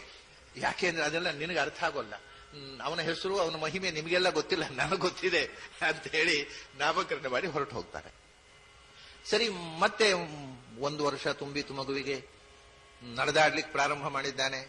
ನಡೆದಾಡ್ತಾ ಮನೆಗೆ ಹೋಗೋದು, ಇದ್ದ ಮನೆಯ ಗೋಪಿಕಾ ಸ್ತ್ರೀಯರ ಬೆಣ್ಣೆ ಅಪಹಾರ ಮಾಡೋದು. ಗೋಪಿಕಾ ಸ್ತ್ರೀಯರಿಗೆ ಆನಂದವೋ ಆನಂದ. ಕೃಷ್ಣ ಬಂದು ಬೆಣ್ಣೆ ಕದ್ದ ಅಂದ್ರೆ ಆನಂದ ಅವರಿಗೆ. ಕದೀದೇ ಇದ್ರೆ ಇವತ್ತು ಕೃಷ್ಣ ಬರಲೇ ಇಲ್ಲ, ನಮ್ಮನೆ ಬೆಣ್ಣೆ ಕದೀಲೇ ಇಲ್ಲ ಅಂತ ಬೆಣ್ಣೆ ಮಾಡಿ ಕಾಯ್ತಿದ್ರು. ಕದ್ರೆ ತಾಯಿ ಹತ್ರ ದೂರ ಹೇಳೋದು, ನಿನ್ ಮಗ ಬೆಣ್ಣೆ ಕದೀತಾನೆ ಅಂತ. ಕದೀದೇ ಇದ್ರೆ ಅಯ್ಯೋ ಕೃಷ್ಣ ಬರಲಿಲ್ಲ, ಬೆಣ್ಣೆ ಕದೀಲಿಲ್ಲ ಅಂತ ಪರಿತಾಪ ಪಡ್ತಿದ್ರು. ಯಾಕೆ ಅಂದ್ರೆ ಅವರ ಹೃದಯದಲ್ಲಿ ಭಕ್ತಿಯ ಬೆಣ್ಣೆ ಇತ್ತು. ಆ ಭಕ್ತಿಯ ಬೆಣ್ಣೆಗೆ ಹೊರಗಿನ ಬೆಣ್ಣೆ ಸಂಕೇತ ಅಷ್ಟೇ. ಹೃದಯದಲ್ಲಿ ಭಕ್ತಿ ತುಂಬಿ ಕೃಷ್ಣನಿಗಾಗಿ ಕಾದ್ರು ಅವರು. ಹೀಗೆ ಮನೆಯಲ್ಲಿ ಬೆಣ್ಣೆ ಕದೀತಾ ಗೋಪಿಕಾ ಸ್ತ್ರೀಯರಿಗೆಲ್ಲ ಆನಂದವನ್ನೀತಾ ಬೆಳೆದ ಮಗು ಒಂದು ದಿವಸ ತಾಯಿ ಹೀಗೆ ಮೊಸರು ಕಡಿತಾ ಇದ್ದಾಗ ಬೆಣ್ಣೆಗೋಸ್ಕರ ಕಾದು ಕೂತ ಇವ. ತಾಯಿ ಮೊಸರು ಕಡಿದು ಬೆಣ್ಣೆ ಕೊಡಬೇಕು ಅಂತ. ಅಷ್ಟರಲ್ಲಿ ಒಲೆಯಲ್ಲಿ ಹಾಲು ಉಕ್ಕುತ್ತೆ ಅಂತ ಮಗುವನ್ನು ಕೆಳಗಿಟ್ಟು ತಾಯಿ ಹೋದ್ಲು. ಇವಳು ಬೆಣ್ಣೆ ಕೊಡ್ಲಿಲ್ಲ, ನಾನು ಸಿಟ್ಟಿನಲ್ಲಿ ಮೊಸರು ತಾಯಿ ಮಡಿಕೆಯನ್ನೇ ಒಡೆದು ಬಿಟ್ಟ ಕೃಷ್ಣ. ಸರಿ, ತಾಯಿ ಬಂದವಳು, ನಿನಗೆ ಎಷ್ಟು ಲೂಟಿ, ನೀನು ಅವಳಿಗೆ ನೋಡಿ ಒಮ್ಮೆ ನೋಡಿದ್ದಾಳೆ ಕಣ್ತುಂಬ ಅವನ ಬಾಯಿಯೊಳಗೆ ಇಡೀ ವಿಶ್ವ, ಆದರೂ ಕೂಡ ನನ್ನ ಮಗುವನ್ನು ಮೋಹ ಹೋಗುವುದಿಲ್ಲ, ನಿನ್ನನ್ನು ಕಟ್ಟಿ ಹಾಕಿ ಬಿಡ್ತೇನೆ, ಯಾವಾಗ ನಿನ್ನ ಕದೀಲಿಕ್ಕೆ ಹೋಗ್ತೇನೆ ನೋಡ್ತೇನೆ ಅಂತ ಹಗ್ಗ ಹಿಡ್ಕೊಂಡು ಬೆನ್ನ ಹತ್ತಾಳೆ. ಆವಾಗ ನಾಹಂ ಭಕ್ಷಿತವಾನಂಬ ಸರ್ವೇ ಮಿಥ್ಯಾಭಿಶಂಸಿನಃ ಯದಿ ಸತ್ಯಗಿರಸ್ತರ್ಹಿ ಸಮಕ್ಷಂ ಪಶ್ಯ ಮೇ ಮುಖಂ. ತ್ರಯ್ಯಾಗಾಚೋಪನಿಷದ್ವಿಧಿಶ್ಚಾಗ ಸಾಂಖ್ಯಯೋಗೈಶ್ಚ ಸಾತ್ವತೈಃ ಉಪಗೀಯಮಾನ ಮಹಾತ್ಮ್ಯಂ ಉಪಗೀಯಮಾನ ಮಾಹಾತ್ಮ್ಯಂ ಹರಿಂ ಸಾ ಅಮನ್ಯತಾತ್ಮಜಂ. ಯಾವ ಭಗವಂತನನ್ನ ವೇದಗಳು ಉಪನಿಷತ್ತುಗಳು ಹುಡುಕಿ ಅರಸಿ ಅವನ ಕೊನೆಯನ್ನ ಅವನ ಮಹಿಮೆಯ ಪಾರವನ್ನ ಕಾಣದೆ ಸೋಲ್ತಾವೋ ಅಂಥ ಪರಶಕ್ತಿಯನ್ನ ತನ್ನ ಮಗು ಅಂತ ತಿಳಿದು ಕಟ್ಟಿ ಹಾಕಿ ಬಿಡ್ತೇನೆ ಅಂತ ಹೊರಟು ಬಿಟ್ಲಂತೆ. ಕಟ್ಟಿ ಹಾಕಬೇಕು ಅಂತ ಹೊರಟಳು. ಸಿಕ್ಕಿ ಬಹಳ ದೂರ ತಪ್ಪಿಸಿದ. ಆಮೇಲೆ ಕಟ್ಟಿ ಹಾಕಿಸಿಕೊಳ್ಳಿಕ್ಕೆ ಅಂತ ಪ್ರಯತ್ನ ಮಾಡಿದಾಗ ಬೇಕು ಅಂತ ತಾಯಿಗೆ ಒಲಿದು ಸಿಕ್ಕಿದ. ಕಟ್ಟಿದ್ರೆ ಎಷ್ಟು ಹಗ್ಗ ತಂದ್ರು ಒಮ್ಮೆ ಕಟ್ಲಿಕ್ಕೆ ಆಗಲಿಲ್ಲ. ಕಡೆಗೆ ಅದಕ್ಕೂ ತಾಯಿಗೆ ಒಲಿದು ಕಟ್ಲಿಕ್ಕೆ ಬದ್ಧನಾಗಿ ನಿಂತ. ಮಗುವನ್ನು ಕಟ್ಟಿ ಹಾಕಿ ಇನ್ನು ಹೇಗೆ ಬೆಣ್ಣೆ ಕದೀತಿ ನೋಡ್ತೇನೆ ಅಂತ ಹೊರಟು ಹೋದ್ಲು ಕಟ್ಟಿ ಹಾಕಿ. ಅವನು ಕಟ್ಟಿ ಹಾಕಿದ್ದು ಈ ಅವಲಕ್ಕಿ ಕುಟ್ಟುವ ಜಿಡ್ಡೆಗೆ, ಉಲೂಖಲ ಅಂತ ಹೇಳ್ತಾರೆ. ಆ ಜಿಡ್ಡೆ ಈಗ ಎಲ್ಲಿಯೂ ಇಲ್ಲ. ಈಗ ಅವಲಕ್ಕಿ ಕುಟ್ಟುವ ಜಿಡ್ಡೆ ಅಂತ ಹೇಳಿದ್ರೆ ಯಾರಿಗೂ ಏನು ಅಂತ ಅರ್ಥ ಆಗೋದಿಲ್ಲ. ಯಾಕಂದ್ರೆ ಅವಲಕ್ಕಿ ತಿಂದು ಗೊತ್ತಿದೆ, ಅವಲಕ್ಕಿ ಕುಟ್ಟಿ ಗೊತ್ತಿಲ್ಲ ಯಾರಿಗೂ. ಅದು ಮಿಲ್ಲಿನಲ್ಲಿ ಆಗತ್ತೆ, ಮಿಲ್ಲಿನಲ್ಲಿ ಜಿಡ್ಡೆ ಇಲ್ಲ. ಆದರೆ ಅವಲಕ್ಕಿ ಕುಟ್ಟುವ ಜಿಡ್ಡೆ ನಾವು ಚಿಕ್ಕವರಿದ್ದಾಗ ನಮ್ಮನೆಯಲ್ಲೂ ಇತ್ತು. ಅದೊಂದು ಉಲೂಖಲ, ಹೀಗೆ ಒಂದು ದೊಡ್ಡ ಆಕಾರದಲ್ಲಿರುತ್ತೆ. ಅದ ಮೇಲಿನಿಂದ ಅದನ್ನು ಕುಟ್ಟಿ ಅವಲಕ್ಕಿ ಮಾಡ್ತಿದ್ರು. ಆ ಜಿಡ್ಡೆ ಕಟ್ಟಿ ಹಾಕಿದ್ರು. ಜಿಡ್ಡೆಯನ್ನ ಎಳ್ಕೊಂಡು ಹೋಗೋದು ದನಗಳಿಗೆ ಕೂಡ ಸಾಧ್ಯ ಇಲ್ಲ. ದನಗಳನ್ನು ಕಟ್ತಾರೆ ಅದಕ್ಕೆ, ಯಾಕಂದ್ರೆ ಅಷ್ಟು ಗಟ್ಟಿಯಾಗಿರತಕ್ಕಂಥದ್ದು ದೊಡ್ಡ ಮರದ ಒಂದು ಪೀಸ್ ಅದು. ಸರಿ, ಅವಳು ಕಟ್ಟಿ ಹಾಕಿ ಆಚೆ ಹೋದ್ಲೋ ಇಲ್ಲೋ, ಇವನು ಮೆಲ್ಲ ಹೊರಟು ಆ ಅವಲಕ್ಕಿ ಕುಟ್ಟುವ ಜಿಡ್ಡೆಯನ್ನು ಎಳ್ಕೊಂಡು ಸೀದಾ ಒಂದು ಎರಡು ಮತ್ತಿ ಮರಗಳು ಜೋಡಿಯಾಗಿ ಬೆಳೆದಿದ್ದಂತೆ, ಅವಳಿ ಮತ್ತಿ ಮರಗಳು, ಅದರ ಮಧ್ಯದಲ್ಲಿ ಒಳಕ್ಕೆ ಹೋದ. ಆಚೆ ಹೋದ್ರೆ ಇದು ಈ ಅವಲಕ್ಕಿ ಜಿಡ್ಡೆ ಉಂಟಲ್ಲ, ಅದು ಆ ಮರಕ್ಕೆ ಸಿಕ್ಕಾಕೊಂಡಿತು. ಇವನು ನೇರ ಹೋದ, ಮರ ಮುರಿದು ಬಿತ್ತು, ಜಿಡ್ಡೆ ದಾಟಿ ಆಚೆ ಹೋಯಿತು. ಮರ ಬಿತ್ತು, ಮರದಡಿಯಲ್ಲಿ ಕೃಷ್ಣ ಇದ್ದಾನೆ. ಪುನಃ ಓಡಿ ಬಂದ್ರೆ ಮರ ಮುರಿದು ಬಿದ್ದಿದೆ. ಇವನು ಆನಂದವಾಗಿ ಆಟ ಆಡ್ತಾ ಇದ್ದಾನೆ ಕೃಷ್ಣ. ಎಲ್ಲಿ ಯಾವತ್ತೂ ಎಲ್ಲಿಯೂ ಏನು ಆಗ್ತಾ ಇಲ್ಲ ಕೃಷ್ಣನಿಗೆ. ಇದು ಏನು ಕಥೆ ಅಂದ್ರೆ, ಇವರು ಬರೋ ಮುಂಚೆ ಆ ಮರದ ರೂಪದಲ್ಲಿದ್ದಂಥ ಇಬ್ಬರು ಕುಬೇರ ಪುತ್ರರಾದಂಥ ನಳಕೂಬರ ಮಣಿಗ್ರೀವರು ನಮಸ್ಕಾರ ಮಾಡಿ, ನಮ್ಮ ಶಾಪ ಮೋಚನೆ ಆಯಿತು ಭಗವಂತ, ಉದ್ಧಾರ ಮಾಡಿದೆ ಅಂತ ನಮಸ್ಕಾರ ಮಾಡಿ ಹೊರಟು ಹೋಗಿದ್ದಾರೆ. ಅವರು ಏನು ಶಾಪ ಅಂದ್ರೆ, ಅವರು ಒಮ್ಮೆ ಅಪ್ಸರ ಸ್ತ್ರೀಯರ ಜೊತೆಗೆ ವಿಹರಿಸ್ತಾ ಇದ್ದಾಗ ನಾರದರು ಬಂದರು. ನಾರದರು ಬಂದಾಗಲೂ ಇವರು ಅಪ್ಸರ ಸ್ತ್ರೀಯರ ಜೊತೆ ವಿಹರಿಸ್ತಾನೆ ಇದ್ದಾರೆ. ನಾರದರ ಗೋಜಿಗೆ ಹೋಗಲಿಲ್ಲ. ನಾರದರಿಗೆ ಕಂಡಿತು, ಒಬ್ಬ ಋಷಿ ಬಂದ್ರೆ ಸಭ್ಯತೆಯಿಂದ ನಡ್ಕೊಳ್ಬೇಕು ಅಂತ ಗೊತ್ತಿಲ್ಲ, ಇಷ್ಟು ಸ್ತ್ರೀ ಮೋಹದಿಂದ ಹೊರಳಾಡ್ತಾ ಇದ್ದೀರಿ, ಮರಗಳ ಜನ್ಮ ಬರಲಿ ನಿಮಗೆ ಅಂತ ಶಾಪ ಕೊಟ್ಟರು. ಕೃಷ್ಣ ದರ್ಶನದಿಂದ ಉದ್ಧಾರ. ಹಾಗಾಗಿ ಅದಕ್ಕೋಸ್ಕರ ಜಿಡ್ಡೆಯಲ್ಲಿ ಕಟ್ಟಿಸಿಕೊಂಡ, ಜಿಡ್ಡೆಯನ್ನು ಎಳ್ಕೊಂಡು ಹೋದ. ನಳಕೂಬರ ಮಣಿಗ್ರೀವರ ಉದ್ಧಾರ ಮಾಡಿದ. ಹೀಗೆ ಆಟ ಆಡ್ತಾ ಇದ್ದಾಗ ಒಮ್ಮೆ ಏನಾಯ್ತು ಅಂದ್ರೆ, ಕೃಷ್ಣ ಬೆಣ್ಣೆ ಕದೀತಾ ಇದ್ದ, ಬೆಣ್ಣೆ ತಿಂತಾ ಇದ್ದ. ಒಂದ್ ದಿವಸ ಬಂದು ಹೇಳಿದ್ರು ತಾಯಿ ಹತ್ರ, ಬೆಣ್ಣೆ ತಿನ್ನೋದಷ್ಟೇ ಅಲ್ಲ, ಮಣ್ಣು ತಿಂತಾನೆ ನಿನ್ ಮಗ ಅಂತ. ಹೌದೇನೋ? ನಾಹಂ ಭಕ್ಷಿತವಾನಂಬ ಸರ್ವೇ ಮಿಥ್ಯಾಭಿಶಂಸಿನ. ನಾನು ಮಣ್ಣು ತಿಂದೇ ಇಲ್ಲ, ಎಲ್ಲ ಸುಳ್ಳು ಹೇಳೋದವರು. ನಾನು ಮಣ್ಣು ತಿನ್ನಲೇ ಇಲ್ಲ, ನಿನಗೆ ಸಂಶಯ ಇದ್ರೆ ನೋಡು ಬಾಯಿ ಅಂತ ತೆರೆದು ನಿಂತರೆ ಯಶೋದೆ ನೋಡ್ತಾಳೆ, ಆ ಮಗುವಿನ ಬಾಯಿಯೊಳಗೆ ಇಡೀ ವಿಶ್ವ ಕಾಣ್ತಾ ಇದೆ, ಈ ನಂದಗೋಕುಲ ಕಾಣ್ತಾ ಇದೆ, ಅದರೊಳಗೆ ತಾನೂ ಕಾಣ್ತಾ ಇದ್ದಾಳೆ ಅವನ ಬಾಯಿಯೊಳಗೆ. ಮತ್ತೆ ಗಾಬರಿ ಆಯ್ತು ಅವಳಿಗೆ. ಇಂಥ ಪರಶಕ್ತಿಯನ್ನು ನನ್ನ ಮಗು ಅಂತ ನಾನು ಮೋಹದಿಂದ ಕಟ್ಟಿ ಹಾಕಿದನಲ್ಲ ಅಂತ ಪಶ್ಚಾತ್ತಾಪಟ್ಲು. ಇಂಥದ್ದೆಲ್ಲ ಪ್ರಸಂಗಗಳು ನಡೀತಾ ಇತ್ತಲ್ಲಿ. ಹೀಗೆಲ್ಲ ಆದಾಗ ಅಲ್ಲಿ ಒಂದು ಸರ್ತಿ ಕಾಡು ಪ್ರಾಣಿಗಳು, ತೋಳಗಳು, ನರಿಗಳ ಕಾಟ ಜಾಸ್ತಿ ಆಗೋಯ್ತು. ಇವರೆಲ್ಲ ಗೋಪಾಲಕರು ಸೇರಿ ತೀರ್ಮಾನ ಮಾಡಿದ್ರು, ಈ ಬೃಹದ್ವನ ಅಂತ ಅವರಿದ್ದ ಜಾಗ, ದೊಡ್ಡ ಕಾಡದು, ಅಲ್ಲಿ ಕಾಡು ಪ್ರಾಣಿಗಳ ಸಂಖ್ಯೆ ಜಾಸ್ತಿ ಆಯಿತು. ಇಲ್ಲಿಂದ ವಲಸೆ ಹೋಗಿ ಬೃಂದಾವನದಲ್ಲಿ ನೆಲೆಸೋಣ, ಅಲ್ಲಿ ಸಮೃದ್ಧವಾದಂತಹ ಹುಲ್ಲು ಇದೆ, ದನಗಳಿಗೂ ಅನುಕೂಲ, ಅಲ್ಲಿ ಕಾಡು ಮೃಗಗಳ ಕಾಟವು ಕಡಿಮೆ ಅಂತ ವೃಂದಾವನಕ್ಕೆ ಹೋಗೋಣ ಅಂತ ಅಲ್ಲಿಂದ ಎಲ್ಲ ಹೊರಟು ವೃಂದಾವನಕ್ಕೆ ಬರ್ತಾರೆ. ವೃಂದಾವನಕ್ಕೆ ಬಂದರೆ ವೃಂದಾವನದಲ್ಲಿ ಕಾಡು ಪ್ರಾಣಿಗಳ ಕಾಟ ಕಮ್ಮಿ ಆಯ್ತು, ಆದ್ರೆ ಅಸುರರ ಕಾಟ ಕಮ್ಮಿ ಆಗಲಿಲ್ಲ. ಅದು ಮಥುರೆಗೆ ಇನ್ನೂ ಹತ್ತಿರವೇ ಇತ್ತದು. ಹಾಗಾಗಿ ಅಸುರರ ಕಾಟ ಅಲ್ಲಿಗೆ ಬಂದ ತಕ್ಷಣ ಮೊದಲು ನಡೆದಿರತಕ್ಕಂಥ ಪ್ರಸಂಗ ವತ್ಸಾಸುರ. ಅವನು ಕರುವಿನ ರೂಪದಲ್ಲಿ ಬಂದು ಈ ಗೋವುಗಳ ಒಟ್ಟಿಗೆ ಸೇರಿಕೊಂಡು ಕೃಷ್ಣನನ್ನ ಒದ್ದು ತುಳಿದು ನಾಶ ಮಾಡಬೇಕು ಅಂತ ವತ್ಸ ರೂಪದಲ್ಲಿ ಬಂದಿದ್ದ. ಕೃಷ್ಣ ಗುರುತಿಸಿ ಆ ವತ್ಸಾಸುರನನ್ನ ಎತ್ತಿ ಅವನ ಕಾಲಿನ ತಿರುಗಿ ಅವನನ್ನು ಸಂಹಾರ ಮಾಡಿಬಿಟ್ಟ. ವತ್ಸಾಸುರನನ್ನ ಸಂಹಾರ ಮಾಡಿದ ಮೇಲೆ ಬಕಾಸುರ ಬಂದು ಕೃಷ್ಣನನ್ನ ಕುಕ್ಕಿ ಕೆಡವಿ ಕೊಂದು ಬಿಡಬೇಕು ಅಂತ ಬಂದಿದ್ರೆ ಅವನ ಕೊಕ್ಕು ಹಿಡಿದು ಅವನನ್ನ 2 ಭಾಗ ಮಾಡಿ ಸೀಳಿ ಕೃಷ್ಣ ಬಿಸಾಡಿಬಿಟ್ಟ. ಅದರ ನಂತರ ಅಲ್ಲಿ ಮತ್ತೊಂದು ಪ್ರಸಂಗ ನಡೆಯಿತು. ವತ್ಸಾದಹರೋನಂತಹ ಧೇನುಕಾಸುರ ಭಂಜನ. ಅಲ್ಲಿ ಒಂದು ಸಮೀಪದಲ್ಲೇ, ವೃಂದಾವನ ಸಮೀಪದಲ್ಲಿ ಒಂದು ತಾಳಿ ಮರಗಳ ಒಂದು ತೋಪು ಕಾಡಿನಲ್ಲಿ. ಆವಾಗ ಈ ಕೃಷ್ಣನ ಸಖ ಶ್ರೀರಾಮ ಅನ್ನೋನು ಹೇಳ್ತಾನೆ, ಅಲ್ಲಿ ತುಂಬಾ ತಾಳಿ ಹಣ್ಣಿದೆ, ನಮಗೆಲ್ಲ ತಾಳಿ ಹಣ್ಣು ತಿನ್ನಬೇಕು ಅಂತ ಭಾರಿ ಆಸೆ. ಅದರ ಕಣ್ಣು ತೆಗೆದು ಆ 3 ಕಣ್ಣಿರುತ್ತೆ ಒಂದೊಂದು ತಾಳಿ ಹಣ್ಣಲ್ಲಿ, ಬಹಳ ರುಚಿ ಅದು. ಅದನ್ನು ತಿನ್ನಬೇಕು ಅಂತ ಆಸೆ ಕೃಷ್ಣ ನಮಗೆ. ಆದ್ರೆ ಅಲ್ಲಿ ಒಬ್ಬ ಅಸುರ ಇದ್ದಾನೆ, ಧೇನುಕಾಸುರ ಅಂತ. ಅವನ ಪರಿವಾರಗಳು ಕತ್ತೆ ರೂಪದಲ್ಲಿ, ನರಿ ರೂಪದಲ್ಲಿ ಅವನ ಪರಿವಾರದ ಅಸುರರೆಲ್ಲ ತುಂಬಿಕೊಂಡಿದ್ದಾರೆ. ಆ ಕಾಡಿಗೆ ಯಾರೂ ಹೋಗುವುದಿಲ್ಲ, ಹೀಗಾಗಿಬಿಟ್ಟಿದೆ ಅಂತ ಕೃಷ್ಣ ಹೇಳ್ತಾನೆ, ಅಣ್ಣ ಪಾಪ ಅವರಿಗೇನೋ ತಾಳಿ ತಿನ್ಬೇಕು ಅಂತ ಆಸೆ ಅಂತೆ. ಕೆಲವು ಸರ್ತಿ ಅಣ್ಣನಿಗೆ ಚಾನ್ಸ್ ಕೊಡ್ತಾನೆ ಈ ತಮ್ಮ, ಸ್ವಲ್ಪ ಕರ್ಕೊಂಡು ಹೋಗಿ ತಿನ್ನಿಸು ಅವರನ್ನ ಅಂತ. ಬಲರಾಮ ಹೋಗ್ತಾನೆ, ಅದನ್ನ ಮರದಿಂದ ಹಣ್ಣನ್ನು ಕೀಳಿಸ್ತಾನೆ. ಮರದಿಂದ ಕೀಳಿಸಿದ ಕೂಡಲೇ ಈ ಧೇನುಕಾಸುರ ಅವನ ಪರಿವಾರದವರೆಲ್ಲ ಬರ್ತಾರೆ. ಅವು ಕತ್ತೆ ರೂಪದಲ್ಲಿದ್ದ ಹಸುರನ್ನೆಲ್ಲ ಅವನು ಎತ್ತಿ ಮರಕ್ಕೆ ಬಿಸಾಡಿ ಹಣ್ಣು ಬೀಳಬೇಕು, ಇವರು ಸಾಯ್ಬೇಕು. ಈ ತರ ಅವ್ರನ್ನೆಲ್ಲ ಧೇನುಕಾಸುರನ ಪರಿವಾರವನ್ನು ಸಂಹಾರ ಮಾಡಿ ಮಕ್ಕಳಿಗೆ ಸಮೃದ್ಧವಾಗಿ ಹಣ್ಣು ತಿನ್ನಿಸಿದ. ಹೀಗೆ ಇಲ್ಲಿ ಬಂದ ಮೇಲೆ ಅಸುರರ ಪಾಳಿ ನಿರ್ನಾಮ ಹೆಚ್ಚಾಗ್ತಾ ಬಂತು. ಒಂದು ದಿವಸ ಧೇನುಕಾಸುರನನ್ನ ಕೊಲ್ಲಿಕ್ಕೆ ಬಲರಾಮನನ್ನ ತಾಳಿ ತೋಟಕ್ಕೆ ಕೃಷ್ಣ ಕಳಿಸಿದರೆ, ಮತ್ತೊಂದು ಸರ್ತಿ ಬಲರಾಮನನ್ನ ಮನೆಯಲ್ಲೇ ಇರು, ಇವತ್ತು ನಾನೊಬ್ಬನೇ ಹೋಗ್ತೇನೆ ಅಂತ ಕಳಿಸಿದ್ದಾನೆ. ಕೃಷ್ಣ ಹೋಗಿದ್ದಾನೆ ಗೋಪಾಲಕರ ಜೊತೆಗೆ ಗೋವುಗಳನ್ನು ಮೇಯಿಸ್ತಾ ಕಾಳಿಂದಿ ಮಡುವಿನ ಹತ್ರ ಬಂದಿದ್ದಾನೆ. ಕಾಳಿಂದಿ ಮಡುವಿನ ಹತ್ರ ಬಂದಾಗ ಅಲ್ಲಿ ಏನಾಗಿದೆ, ಹಸುಗಳು ಬಾಯಾರಿಕೆಗೆ ಕಾಳಿಂದಿ ಮಡುವಿನ ನೀರು ಕುಡಿದು ಗೋಪಾಲಕರು ಹಸುಗಳೆಲ್ಲ ಅದರಲ್ಲಿರತಕ್ಕಂತಹ ಕಾಳಿಯನ ವಿಷದಿಂದ ಪ್ರಜ್ಞೆ ತಪ್ಪಿ ಬಿದ್ದು ಬಿಟ್ಟಿದ್ದಾರೆ. ಸರಿ, ಉಳಿದವರು ಓಡಿ ಬಂದು ಹೇಳಿದ್ರು, ಕೃಷ್ಣ ಗೋವುಗಳೆಲ್ಲ ಸತ್ತು ಬೀಳ್ತಾ ಇವೆ, ಗೋಪಾಲಕರೆಲ್ಲ ದಿಂಡುರುಳುತ್ತಾ ಇದ್ದಾರೆ, ಏನೋ ಭಯಾನಕವಾದ ನೀರು ಕುಡಿದೆಲ್ಲ ಸಾಯ್ತಾ ಇದ್ದಾರೆ. ಕೃಷ್ಣ ಅದರ ಪಕ್ಕದಲ್ಲಿದ್ದಂತಹ ಒಂದು ಈಚಲ ಮರದ ಮೇಲೆ ಹತ್ತಿದ, ಅದರ ತುದಿಯಿಂದ ನೀರಿಗೆ ಹಾರಿದ ಅನ್ನೋ ಇವರೆಲ್ಲ ಗಾಬರಿ. ನೀರಿಗೆ ಹಾರಿದ ಕೃಷ್ಣ ಸುಮಾರು ಹೊತ್ತು ಮೇಲೆ ಬರಲೇ ಇಲ್ಲ. ಏನಾಯ್ತಪ್ಪ ಕೃಷ್ಣ ನೀರಿಗೆ ಹಾರಿದ ಅಂತ ಗಾಬರಿಯಿಂದ ನೋಡ್ತಾ ಇದ್ದಾರೆ. ಸ್ವಲ್ಪ ಹೊತ್ತಿನಲ್ಲಿ ಕೃಷ್ಣ ಮೇಲೆ ಬಂದ, ಒಂದು ಹಾವಿನ ಹೆಡೆ ಮೇಲೆ ನಾಟ್ಯ ಆಡ್ತಾ ಇದ್ದಾನೆ. ಸರಿ, ಕಾಳಿಯ ಫಣಮಾಣಿಕ್ಯ ಮಂಡಿತ ಶ್ರೀಪದಾಂಬುಜ, ಆ ಕಾಳಿಯ ಯಾವ ಹೆಡೆಯಿಂದ ಬುಸುಗುಡ್ತಾನೆ ಆ ಹೆಡೆ ಮೇಲೆ ಕಾಲಿಟ್ಟು ನೃತ್ಯ ಮಾಡ್ತಾ ಇದ್ದಾನೆ.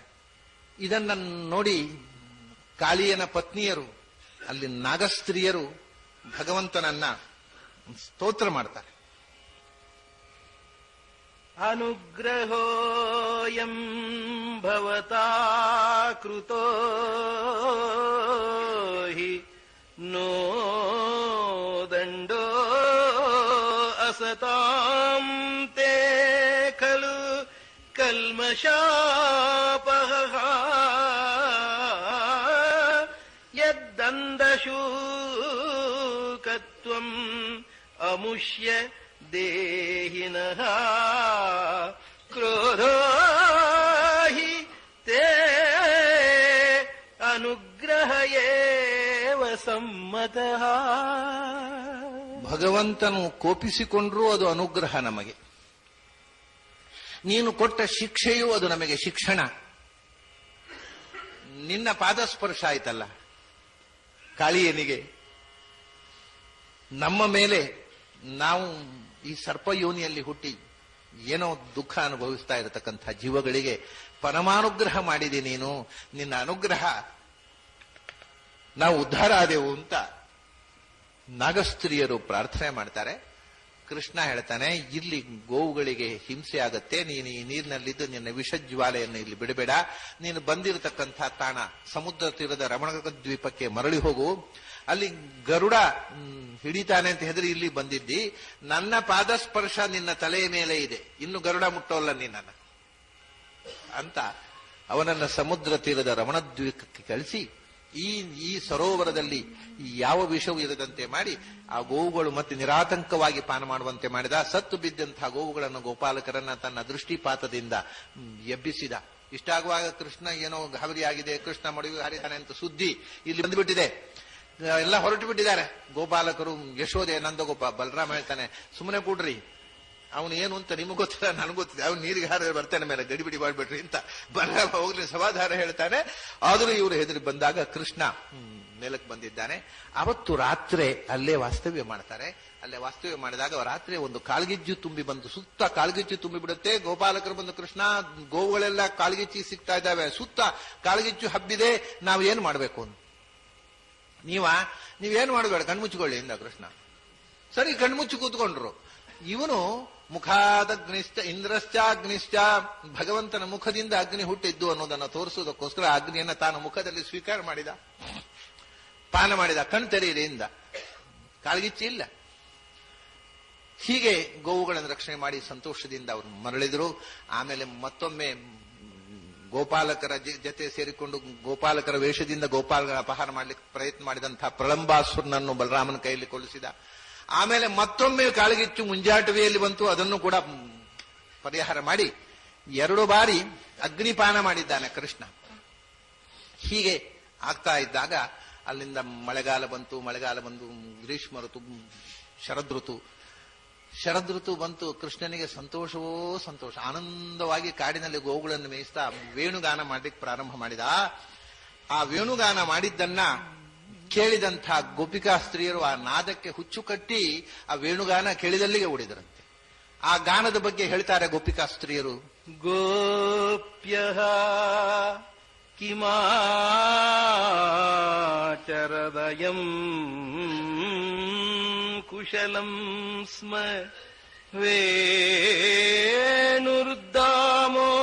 ವೇಣುರ್ದಾಮೋದರಾಧರ ಸುಧಾ ಸುರಸಾ ಸರಸಾಗ್ರ್ಯ ಗೇಯಂ ಭುಂಕ್ತೆ ಸ್ವಯಂ ಯದವಸಿಷ್ಟ ಸೌಘ ಮಾರ್ಗೇ ಹೃಷ್ಟತಿ ವಚೋ ಅಶ್ರುಮುಮುಚುಃ ತರವಃ ಸದರ್ಭಾ. ಕೃಷ್ಣನ ವೇಣುನಾದವನ್ನ ಕೇಳಿ ಆ ಪರಿಸರದಲ್ಲಿ ಇರತಕ್ಕಂಥ ಹಕ್ಕಿಗಳೆಲ್ಲ ಆ ನಾದಕ್ಕೆ ಮರುಳಾಗಿ ತಮ್ಮ ಹಾರಾಟವನ್ನು ಮರೆತು ಅಲ್ಲಿ ನಿಂತವಂತೆ. ಮರಗಳೆಲ್ಲ ಸ್ತಬ್ಧವಾಗಿ ಆಲಿಸಿಕೊಂಡು ನಿಂತವು. ಹುಲ್ಲುಗಳು ರೋಮಾಂಚಗೊಂಡು ನಿಗುರಿ ನಿಂತವು. ನದಿ ತನ್ನ ಹರಿವನ್ನು ಮರೆತು ಆ ನಾದವನ್ನು ಕೇಳುವುದಕ್ಕೋಸ್ಕರ ಎನ್ನುವಂತೆ ತನ್ನ ಪ್ರವಾಹದ ವೇಗವನ್ನು ಕಮ್ಮಿ ಮಾಡಿತು. ಗೋಪಿಕಾ ಕೃಷ್ಣ ವೇಣುನಾದ ಮಾಡ್ತಾ ಇದ್ದಾನೆ. ಗೋಪಿಕಾ ಸ್ತ್ರೀಯರು ಹೇಳ್ತಾರೆ, ಎಂಥ ಪುಣ್ಯ, ಆ ಕೊಳಲಿನ ಪುಣ್ಯ ನೋಡು, ನಮಗೆ ಸಿಗೋದಿಲ್ಲ ಆ ತುಟಿ. ಯಾವಾಗಲೂ ಅವನ ತುಟಿಯಲ್ಲಿ ಆ ಕೊಳಲು ಇರುತ್ತೆ, ಆ ಕೊಳಲಿನ ಭಾಗ್ಯ ಎಂಥದ್ದು, ನಮಗಾದ್ರೂ ಸಿಗಬಾರದ ಆ ತುಟಿ, ಅದನ್ನ ಕೊಳಲು ಅಪಹಾರ ಮಾಡಿಬಿಟ್ಟಿದೆ. ಏನು ಭಾಗ್ಯ ಆ ಕೊಳಲಿನದ್ದು ಅಂತ. ಹೀಗೆ ಆ ವೇಣುನಾದದ ಮೋಹಕ್ಕೆ ಮರಳಾಗಿ ಇಡೀ ವೃಂದಾವನದ ಸಮಸ್ತ ಜನ, ಸಮಸ್ತ ಪ್ರಕೃತಿಯೇ ಅದಕ್ಕೆ ಮರಳಾದಾಗ ವೇಣುನಾದದಲ್ಲಿ ಇರತಕ್ಕಂಥ ಆ ಓಂಕಾರದ ನಾದದ ಮೂಲಕ ಸಮಸ್ತ ಜನರನ್ನ ಸಂತೋಷಗೊಳಿಸಿದ ಕೃಷ್ಣ. ಇದೇ ಸಂದರ್ಭದಲ್ಲಿ ಶರದೃತುವಿನಲ್ಲಿ ಇನ್ನೊಂದು ಪ್ರಸಂಗ ನಡೆಯಿತು. ಏನು ಅಂದ್ರೆ, ಅಲ್ಲಿ ಕೆಲವು ಹುಡುಗಿಯರು, ಇನ್ನು ಗೋಪ ಬಾಲೆಯರು, ಮದುವೆಗೆ ನಿಂತ ಹುಡುಗಿಯರು, ಅವರಿಗೊಂದು ಆಸೆ, ಕೃಷ್ಣನೇ ಗಂಡ ಆಗಬೇಕು.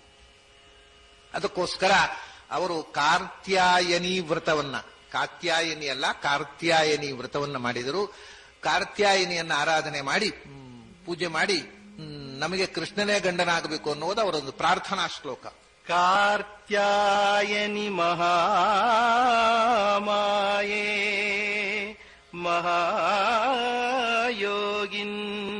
ಮಹಾಯೋಗಿನ್ಯಧೀಶ್ವರಿ ನಂದಗೋಪಸುತಂ ದೇವಿ ಪತಿಂ ಮೇ ಕುರು ತೇ ನಮಃ. ನಿತ್ಯ ಯಮುನಾ ನದಿಯಲ್ಲಿ ಸ್ನಾನ ಮಾಡಿ, ಅದು ಒಂದು ಅವರ ಅಭ್ಯಾಸ. ಬೆಳಗಿನ ಜಾವ 4:15 ಗಂಟೆಗೆ ಎದ್ದು ಬಂದು ಬಟ್ಟೆ ಕಳಚಿ ನಗ್ನರಾಗಿ ನದಿಯಲ್ಲಿ ಸ್ನಾನ ಮಾಡಿ ಕಾರ್ತ್ಯಾಯಿನಿ ಪೂಜೆ ಮಾಡ್ತಿದ್ದಂತೆ. ಪೂಜೆಯಲ್ಲಿ ಪ್ರಾರ್ಥನೆ, ಕಾರ್ತ್ಯಾಯಿನಿ ಮಹಾಮಾಯೇ ಮಹಾಯೋಗಿನ್ಯಧೀಶ್ವರಿ ನಂದಗೋಪ ಸುತಂ ಕೃಷ್ಣಂ ಪತಿಮ್ಮೇ ಕುರುತೇ ನಮಃ ಅಂತ. ಕೃಷ್ಣನೇ ನಮಗೆ ಗಂಡನಾಗಬೇಕು, ಕೃಷ್ಣನಂಥ ಗಂಡ ಸಿಗಬೇಕು ಅಂಥ ಅನುಗ್ರಹ ಮಾಡುವಂತ ನಿತ್ಯ ಯಮುನಾ ನದಿಯಲ್ಲಿ ಸ್ನಾನ ಮಾಡಿ ಬೆಳಗಿನ ಜಾವ, ಇನ್ನೂ ಗೋಪಾಲಕರು ಎಲ್ಲರೂ ಎದ್ದು ಓಡಾಡುವುದಕ್ಕಿಂತ ಮುಂಚೆ ಬೆಳಗಿನ ಅರುಣೋದಯ ಕಾಲದಲ್ಲಿ ಸ್ನಾನ ಮಾಡಿ ಕಾರ್ತ್ಯಾಯಿನಿ ವ್ರತವನ್ನು ಆಚರಿಸ್ತಾ ಇದ್ರು. ಹೀಗೆ ಇದ್ದಾಗ ಏನಾಯಿತು, ಕೃಷ್ಣ ಎರಡು ಕೆಲಸ. ಒಂದು, ಅವರಿಗೆ ಬುದ್ಧಿವಾದ ಹೇಳಬೇಕು. ಒಂದು, ಅವರ ಬಯಕೆ ಏನು, ಕೃಷ್ಣನೇ ಗಂಡನಾಗಬೇಕು ಅಂತ ಕಾತ್ಯಾಯನಿಯನ್ನು ಪ್ರಾರ್ಥಿಸಿದ್ದಾರೆ, ಅವರ ಆಸೆಯನ್ನು ಈಡೇರಿಸಬೇಕು, ಅವರ ಅಭೀಷ್ಟ ಸಿದ್ಧಿ ಆಗಬೇಕು, ಅವರಿಗೆ ಬುದ್ಧಿವಾದ ಹೇಳಬೇಕು ಅಂತ ಕೃಷ್ಣ ಒಂದ್ ದಿವಸ ಅವರು ಸ್ನಾನಕ್ಕೆ ಅಂತ ಬಟ್ಟೆಯನ್ನ ದಡದಲ್ಲಿ ಕಳಚಿಟ್ಟು ನೀರಿಗೆ ಇಳಿದಿದ್ದಾರೆ. ಎಲ್ಲ ಬಟ್ಟೆಯನ್ನು ಹಿಡ್ಕೊಂಡು ಹೋಗಿ ದೂರದಲ್ಲಿ ಒಂದು ಮರದಲ್ಲಿ ಕೂತ್ಬಿಟ್ಟ ಕೃಷ್ಣ. ಇವು ಸ್ನಾನ ಮಾಡಿ ಮೇಲೆ ಬರ್ತಾರೆ, ಬಟ್ಟೆ ಇಲ್ಲ. ಮೇಲೆ ಉಟ್ಕೋಬೇಕು ಅಂತ ನೋಡಿದ್ರೆ ಬಟ್ಟೆ ಇಲ್ಲ. ಏನಾಯ್ತು ಅಂತ ನೋಡಿದಾಗ ದೂರದಲ್ಲಿ ಕೃಷ್ಣ ನಗ್ತಾ ಇದ್ದಾನೆ. ಏನು ಕೃಷ್ಣ, ಏನು ಹುಡುಗಾಟ ಇದು? ಹುಡುಗಿಯರು ಸ್ನಾನ ಮಾಡುವ ಜಾಗದಲ್ಲಿ ನಿನಗೇನು ಕೆಲಸ? ಮತ್ತೆ ಬಟ್ಟೆ ಕದನ್ನು ಕೊಡು ಬಟ್ಟೆ. ಕೃಷ್ಣ ಹೇಳ್ತಾನೆ, ನೀವು ಕಾರ್ತ್ಯಾಯಿನಿ ವ್ರತ ಮಾಡುವವರಲ್ವಾ? ಕಾರ್ತ್ಯಾಯಿನಿಯನ್ನ ಒಲಿಸಿಕೊಳ್ಳಿಕ್ಕೋಸ್ಕರ ನೀವು ವ್ರತಾನುಷ್ಠಾನ ಮಾಡುವವರಲ್ವಾ? ಕಾರ್ತ್ಯಾಯಿನಿ ಬತ್ತಲೆ ಸ್ನಾನ ಮಾಡಿ ಆರಾಧನೆ ಮಾಡಿದರೆ ಯಾವ ದೇವರೂ ಒಪ್ಪಿಕೊಳ್ಳುವುದಿಲ್ಲ. ಆದ್ರಿಂದ ನಿಮ್ಮ ಅಭೀಷ್ಟ ಈಡೇರದಂಥ ತಪ್ಪು ಮಾಡ್ತಾ ಇದ್ದೀರಿ. ಇನ್ನು ಮೇಲೆ ಬಟ್ಟೆ ಕಳಚಿಟ್ಟು ಬತ್ತಲೆಯಾಗಿ ಸ್ನಾನ ಮಾಡಿ. ಈ ಬುದ್ಧಿವಾದ ಹೇಳಿ ಬಂದದವ. ತಪ್ಪಾಯ್ತು ಕೃಷ್ಣ, ನಾಳೆಯಿಂದ ಬಟ್ಟೆ ಕಳಚಿಟ್ಟು ಸ್ನಾನ ಮಾಡೋಲ್ಲ, ನಾವು ಹಾಗೆ ಮಾಡ್ತೇವೆ. ಈಗ ಕೊಡು ಕೊಡು ಅಂದ್ರೆ ತಪ್ಪಾಯಿತು ಅಂತ ಅನ್ನೋದನ್ನ ನೀವು ಮನಪೂರ್ವಕವಾಗಿ ಎರಡು ಕೈ ಮೇಲೆತ್ತಿ ಕ್ಷಮೆ ಕೇಳಬೇಕು. ಇಲ್ದಿದ್ರೆ ಕೊಡೋಲ್ಲ.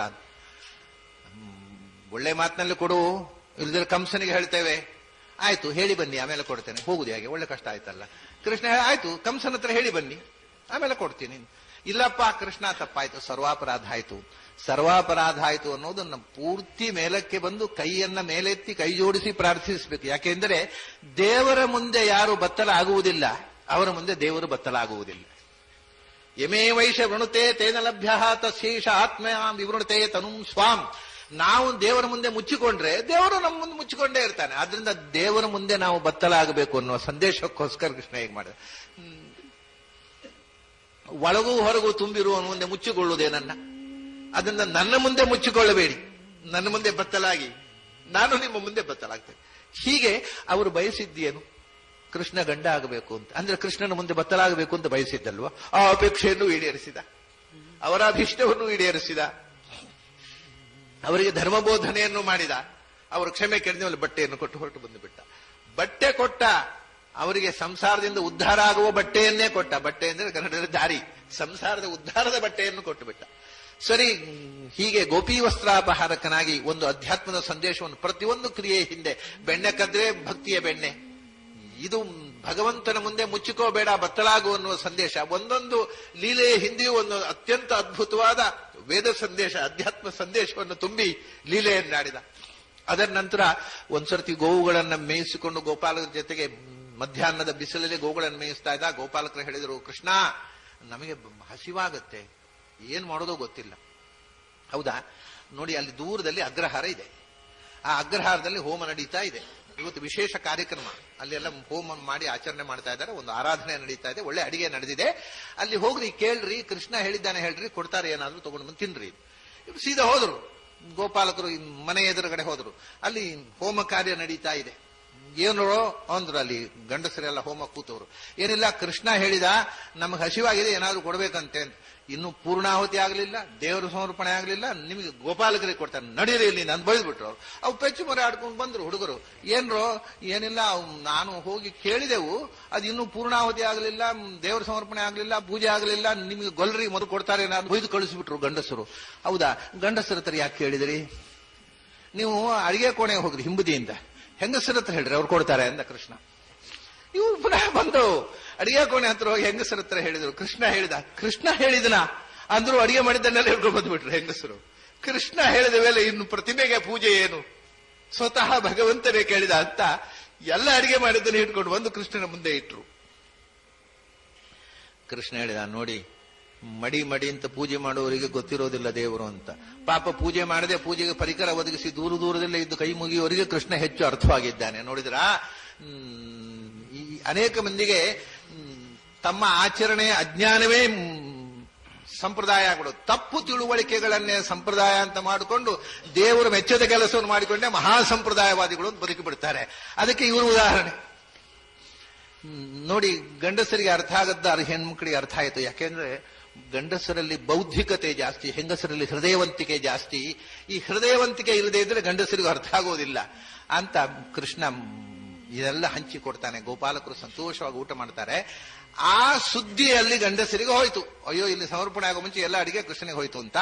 ಆವಾಗ ಅವರು ಹೇಳ್ತಾರೆ, ದೃಷ್ಟ್ವಾ ಸ್ತ್ರೀಣಾಂ ಭಗವತಿ ಕೃಷ್ಣೇ ಹೀನಮನತಪ್ತ ವ್ಯಗರ್ಹಯನ್. ಗಂಡಸರಿಗೆ ಈ ವಿಷಯ ತಿಳಿದಾಗ ಸ್ವಲ್ಪ ನಾಚಿಕೆ ಆಯ್ತಂತೆ. ಅಯ್ಯೋ, ನಾವು ಕೃಷ್ಣನ ಬಗ್ಗೆ ಗೊತ್ತಿಲ್ಲದೆ ಅವರು ಹೀಗೆ ನಡ್ಕೊಂಡದ್ದಲ್ಲ. ಅವರಿಗೇನು ಅಂದ್ರೆ ರಾಜಕೀಯ. ಕೃಷ್ಣನಿಗೆ ನಾವು ಈಗ ಅನ್ನ ಕೊಟ್ರೆ ಅದು ಸುದ್ದಿ ಕಂಸನಿಗೆ ಹೋಗುತ್ತೆ, ನಾಳೆ ಕಂಸ ನಮಗೆ ತೊಂದರೆ ಕೊಡ್ತಾನೆ ಅಂತ. ಕಂಸನ ಭಯದಿಂದ ಇದು ಗಂಡಸರ ರಾಜಕೀಯ. ನಮಗೆ ಇವತ್ತು ಯಾರು ಆಳ್ತಾರೋ ಅವರು ಮುಖ್ಯ, ದೇವರು ಮುಖ್ಯ ಅಲ್ಲ, ಆಡಳಿತ ಸರ್ಕಾರ ಮುಖ್ಯ. ಕಂಸನಿಯನ್ನ ಎದುರು ಹಾಕೊಂಡು ಕೃಷ್ಣನನ್ನು ಉಪಚಾರ ಮಾಡಿದ್ರೆ ನಾಳೆ ಕಂಸನ ಕೋಪಕ್ಕೆ ಬಲಿಯಾಗಬೇಕಾಗತ್ತೆ. ರಗಳೆ ಬೇಡ, ನಾವು ಪ್ರತಿಮೆಗೆ ಸಮರ್ಪಣೆ ಮಾಡಿದ್ರೆ ಸಾಕು, ಕಂಸನ ಅನುಗ್ರಹ ಮುಖ್ಯ ಅಂತ ಹೇಳಿಕೊಂಡು ಕೂತವರು ಗಂಡಸರು. ಇವರು ಕಂಸ ಬರ್ಲಿ ಏನ್ ಬೇಕಾದ್ರೆ ಬರ್ಲಿ, ಮನೆ ಯಜಮಾನರು ಕೋಪಿಸ್ಕೊಳ್ಳಿ, ಕೃಷ್ಣ ಕರೆದಾಗ ಹೋಗುವುದು ಅಂತ ಇವರು ಬಂದ್ಬಿಟ್ಟು. ಆವಾಗ ನಮಗೆ ಇಲ್ಲದ ಭಕ್ತಿ ನಮ್ಮ ಹೆಣ್ಮಕ್ಕಳಿಗೆ ಇದೆಯಲ್ಲ ಅಂತ ತಮ್ಮನ್ನೇ ತಾವು ಹಳಿದುಕೊಂಡ್ರಂತೆ. ಅದರ ಜೊತೆಗೆ ಒಂದು ಅಭಿಮಾನ ಆಗ್ಲಿ, ಇಷ್ಟು ಭಗವದ್ಭಕ್ತಿ ಇರುವ ಹೆಣ್ಮಕ್ಳ ಕೈ ಹಿಡಿದಿದ್ದೇವಲ್ಲ ನಾವು ಅಂತೂ ಸ್ವಲ್ಪ ಅಭಿಮಾನ ಪಟ್ಟುಕೊಂಡ್ರಂತೆ. ಅಂತ ನಮ್ಮ ಹೆಂಡಂದಿರಿಗಾದ್ರೂ ಬುದ್ಧಿ ಉಂಟಲ್ಲೋ ನಮಗಿಲ್ಲದಿದ್ರು ಅಂತ ಸಂತೋಷ ಪಟ್ಟುಕೊಂಡ್ರು. ಇಷ್ಟಿದ್ದು ಒಬ್ಬ ಮನುಷ್ಯ ನನ್ನ ಅನುಮತಿ ಇಲ್ಲದೆ ದೇವರ ಪೂಜೆಗೆ ಅಂತ ಮಾಡಿರ್ತಕ್ಕಂಥ ವಸ್ತುವನ್ನ ಗೋಳರಿಗೆ ಕೊಟ್ಟಿಯಲ್ಲ, ನನ್ನ ಮನೆ ಒಳಗೆ ಬರಬೇಡ ಅಂತ ಮನೆಯಿಂದ ಹೊರಗೆ ಹಾಕಿಬಿಟ್ಟಂತ ಒಬ್ಬ ಹೆಂಡತಿಯನ್ನ. ಅವಳು ಕೃಷ್ಣನ ಧ್ಯಾನ ಮಾಡ್ತಾ ದೇಹತ್ಯಾಗ ಮಾಡಿ ಕೃಷ್ಣನ ಸೇರಿದ್ರು. ಹೀಗೆ ಒಂದು ಪ್ರಸಂಗ ನಡೆದು ಅಲ್ಲಿಂದ ಮುಂದೆ ಮತ್ತೆ ಗೋವುಗಳಿಗೆ ಆಹಾರವನ್ನು ಕೊಡ್ತಕ್ಕಂಥ ಇಂದ್ರನ ಪೂಜೆ ಮಾಡಬೇಕು ಅಂತ ಗೋಪಾಲಕರೆಲ್ಲ ಇಂದ್ರ ಪೂಜೆಗೆ ಹೊರಟರು. ಇಂದ್ರ ಪೂಜೆಗೆ ಹೊರಟು ಎಲ್ಲ ಆಯ್ತು. ಎಲ್ಲ ನೋಡಿ ಕೃಷ್ಣ ಹೇಳ್ತಾನೆ, ಏನಿದು ಭಾರಿ ಪೂಜೆಯ ಸನ್ನಾಹ ನಡೆದಿದೆ, ಏನ್ ಕಥೆ?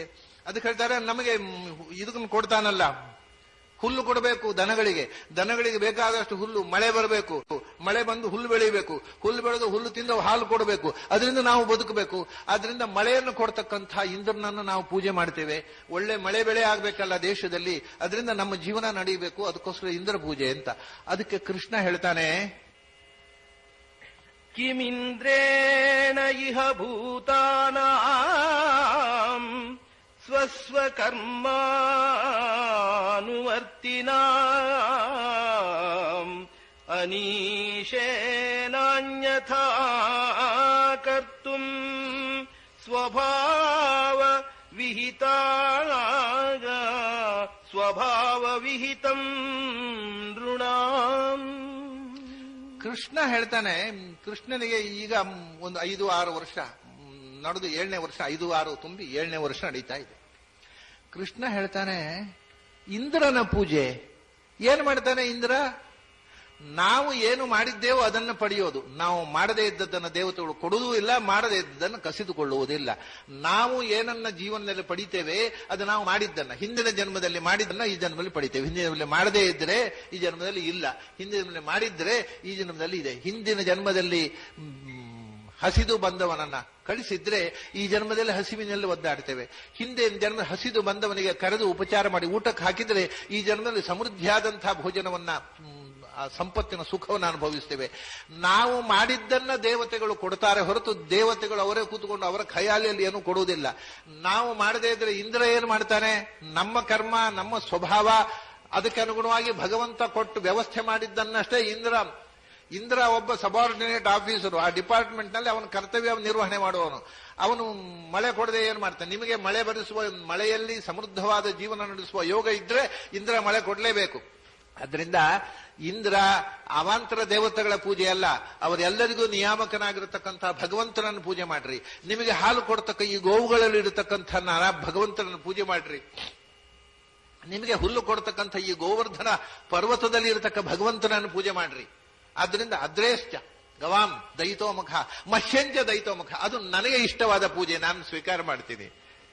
ಈ ಹುಡುಗನ ಮಾತು ಹೌದು ಅಂದುಕೊಂಡಿದ್ದವರಿಗೆ, ಹೌದಲ್ಲ, ಹಾಗಾದ್ರೆ ಗೋವರ್ಧನಕ್ಕೆ ಗೋವುಗಳಿಗೆ ಪೂಜೆ ಮಾಡೋಣ. ಗೋ ಪೂಜೆ ಪ್ರಾರಂಭ ಮಾಡಿದವನೇ ಕೃಷ್ಣ ಈ ದೇಶದಲ್ಲಿ. ಗೋವುಗಳಿಗೆ ಪೂಜೆ ಮಾಡೋಣ, ಇಂದ್ರ ಪೂಜೆ ಬೇಡ ಅಂತ ಇಂದ್ರನ ಪೂಜೆಯನ್ನು ನಿಲ್ಲಿಸಿಬಿಟ್ರು. ಕೃಷ್ಣನ ಮಾತಿನ ಪ್ರಕಾರ ಈ 7 ವರ್ಷದ ಹುಡುಗ ಹೇಳಿದ್ದಾನೆ, ಎಲ್ಲ ಗೋಪಾಲಕರು ಹೌದು ಎಂದು ಒಪ್ಪಿಕೊಂಡು ಅವನ ಅಧ್ಯಾತ್ಮ ವೇದಾಂತದ ಅತ್ಯಂತ ಆಳಭೂತವಾದ ಅಂತರ್ಯಾಮಿ ಪೂಜೆಯನ್ನ ಹೇಳಿಬಿಟ್ಟು, ಇಲ್ಲೇ ಬಂದು ಬಹಳ ಮುಖ್ಯ, ಯಾವ ವಸ್ತು ಯಾವ ದೇವತೆಗಳಿಗೂ ಪೂಜೆ ಮಾಡಬೇಡಿ, ಅವರ ಅಂತರ್ಯಾಮಿಯಾಗಿರತಕ್ಕಂಥ ಭಗವಂತನಿಗೆ ಪೂಜೆ ಮಾಡಿ ಅಂತ ಅಂತರ್ಯಾಮಿ ಪೂಜೆಯನ್ನು ಸಾರತಕ್ಕಂಥ ಬಹಳ ಮುಖ್ಯವಾದ ಕಥೆ. ಸರಿ, ಹೌದು, ಒಂದು ಒಪ್ಪಿಗೆ ಹೋಯ್ತು, ಹೌದು ಸರ್ವಾಂತರ್ಯಾಮಿಯಾದ ಭಗವಂತನ ಪೂಜೆ ಮಾಡೋಣ, ಇದರ ಪೂಜೆ ಯಾಕೆ ಅಂತ ಗೋವುಗಳಲ್ಲಿ ಗೋವು ಪೂಜೆ ಮತ್ತು ಗೋವರ್ಧನ ಪೂಜೆಗೆ ಶುರು ಮಾಡಿದರು. ಇಂದ್ರನಿಗೆ ಸಿಟ್ಟು ಬಂತು, ನನ್ನ ಪೂಜೆ ಮಾಡುವುದನ್ನು ನಿಲ್ಲಿಸಿದರಲ್ಲ, ಬುದ್ಧಿ ಕಲಿಸಬೇಕು ಅಂತ ಹೇಳಿಕೊಂಡು ಇಂದ್ರನ ತಮಾಷೆ ನೋಡಿ, ಇಂದ್ರನ ಪೂಜೆ ಯಾಕೆ ಮಾಡಬೇಕು ಅಂತ ಹೇಳಿದ್ದವರು, ಇಂದ್ರನ ಪೂಜೆ ಮಾಡಿದ್ರೆ ಮಳೆ ಬರುತ್ತೆ ಅಂತ, ಪೂಜೆ ಮಾಡದೇ ಮಳೆ ಬರುವಂತೆ ಮಾಡಬೇಕಾಯ್ತು. ಇಂದ್ರ ಸಿಕ್ಕಾಕೊಂಡ, ಅವನು ಪೂಜೆ ಮಾಡದೇ ಮಳೆ ಬರುವಂತೆ ಮಾಡ್ಬೇಕಾ, ಇದು ಭಗವಂತರ ಸಂಕಲ್ಪ. ಇಂದ್ರನ ಪೂಜೆ ಮಾಡುವುದು ಮಳೆ ಬರಬೇಕು ಅಂತ, ಇವರು ಪೂಜೆ ಮಾಡುವುದನ್ನು ನಿಲ್ಲಿಸಿದ್ರು, ಅದರಿಂದ ಮಳೆ ಬಂತು. 7 ದಿವಸ ಧಾರಾಕಾರವಾಗಿ ಮಳೆ ಸುರಿಸಿದ. ಇವರು ಮಳೆಯಲ್ಲಿ ಕೊಚ್ಚಿ ಹೋಗಿ ಸುಸ್ತಾಗಿ ಮಳೆ ಬೇಡಪ್ಪ ಅಂತ ಹೇಳಬೇಕು, ಅಸಹಾಯರಾಗಿ ಶರಣಾಗಬೇಕು ಅಂತ ಕೃಷ್ಣ ಏನ್ ಮಾಡಿದ, ಯಾರು ಗಾಬರಿ ಆಗಬೇಡಿ ಅಂದ. 7 ವರ್ಷದ ಮಗು ತನ್ನ ಒಂದು ಕೈಯ ಕಿರಿಬೆರಳಿನಿಂದ ಆ ಗೋವರ್ಧನ ಪರ್ವತವನ್ನು ಎತ್ತಿ 7 ದಿವಸ ನಿಂತ. ಮಳೆ ನಿಲ್ಲುವವರೆಗೆ ನಾನು ನಿಮ್ಗೆ ರಕ್ಷಣೆ ಕೊಡ್ತೇನೆ, ನೀವು ಇದರ ಅಡಿಯಲ್ಲಿ ಆರಾಮವಾಗಿರಿ, ಮಳೆ ಎಷ್ಟು ಬರೆಸ್ತಾನೆ ಬರೆಸಲಿ, ಅವನತ್ರ ಮತ್ತೆ ನೀರು ಖಾಲಿ ಆದ್ಮೇಲೆ ಮಳೆ ನಿಲ್ಲಿಸ್ತಾನೆ, ನೀವೇನು ಗಾಬರಿ ಆಗೋದು ಬೇಡ ಅಂತ ಹೇಳಿಬಿಟ್ಟ. ಮಳೆ ಸುರಿಸಿ ಸುರಿಸಿ ಸುರಿಸಿ ಮುಸಲಧಾರೆಯಲ್ಲಿ ಇಂದ್ರನು ಕೈ ಚೆಲ್ಲಿದ. ಭಗವಂತನ ಮಹಿಮೆಯನ್ನು ಅಭಿವ್ಯಕ್ತಪಡಿಸುವಂತಹ ಉದ್ದೇಶವೂ ಇದೆ. ಇಂದ್ರನಿಗೆ ಪೂರ್ತಿ ಭ್ರಮೆ ಅಂತಲ್ಲ, ಅವನಿಗೆ ಭಗವಂತನ ಮಹಿಮೆಯನ್ನು ಅಭಿವ್ಯಕ್ತಗೊಳಿಸತಕ್ಕಂಥ ಒಂದು ಉದ್ದೇಶದಿಂದ ಅವರು ಅಜ್ಞಾನದಿಂದ ದೇವರನ್ನು ವಿರೋಧ ಮಾಡಿದ ಹಾಗೆ ಅವರು ತೋರಿಸ್ಕೊಳ್ತಾರೆ. ಭಗವಂತನ ಅವತಾರದ ಬಗ್ಗೆ ತಮಗೆ ಮರೆತೇ ಹೋಯಿತು ಅನ್ನೋ ಹಾಗೆ ವಿಸ್ಮೃತ ರಥಾಂಗ ಧರಾವತಾರ ಅಂತ ಹೇಳ್ತಾರೆ ಆಚಾರ್ಯರು. ವಿಸ್ಮೃತ ಇವ, ಪೂರ್ತಿ ಮರೆತು ಹೋಗುವುದಿಲ್ಲ ದೇವತೆಗಳಿಗೆ, ಮರೆವಿನಂತೆ ಅದರಿಂದ ಭಗವಂತನ ಮಹತ್ವದ ಆವಿಷ್ಕಾರಕ್ಕೋಸ್ಕರ ಹೀಗೆ 7 ದಿವಸ ಮಳೆ ಸುರಿಸಿದಾಗ ಅವನು ಸೋತ. ಮಳೆ ನಿಂತಿತು.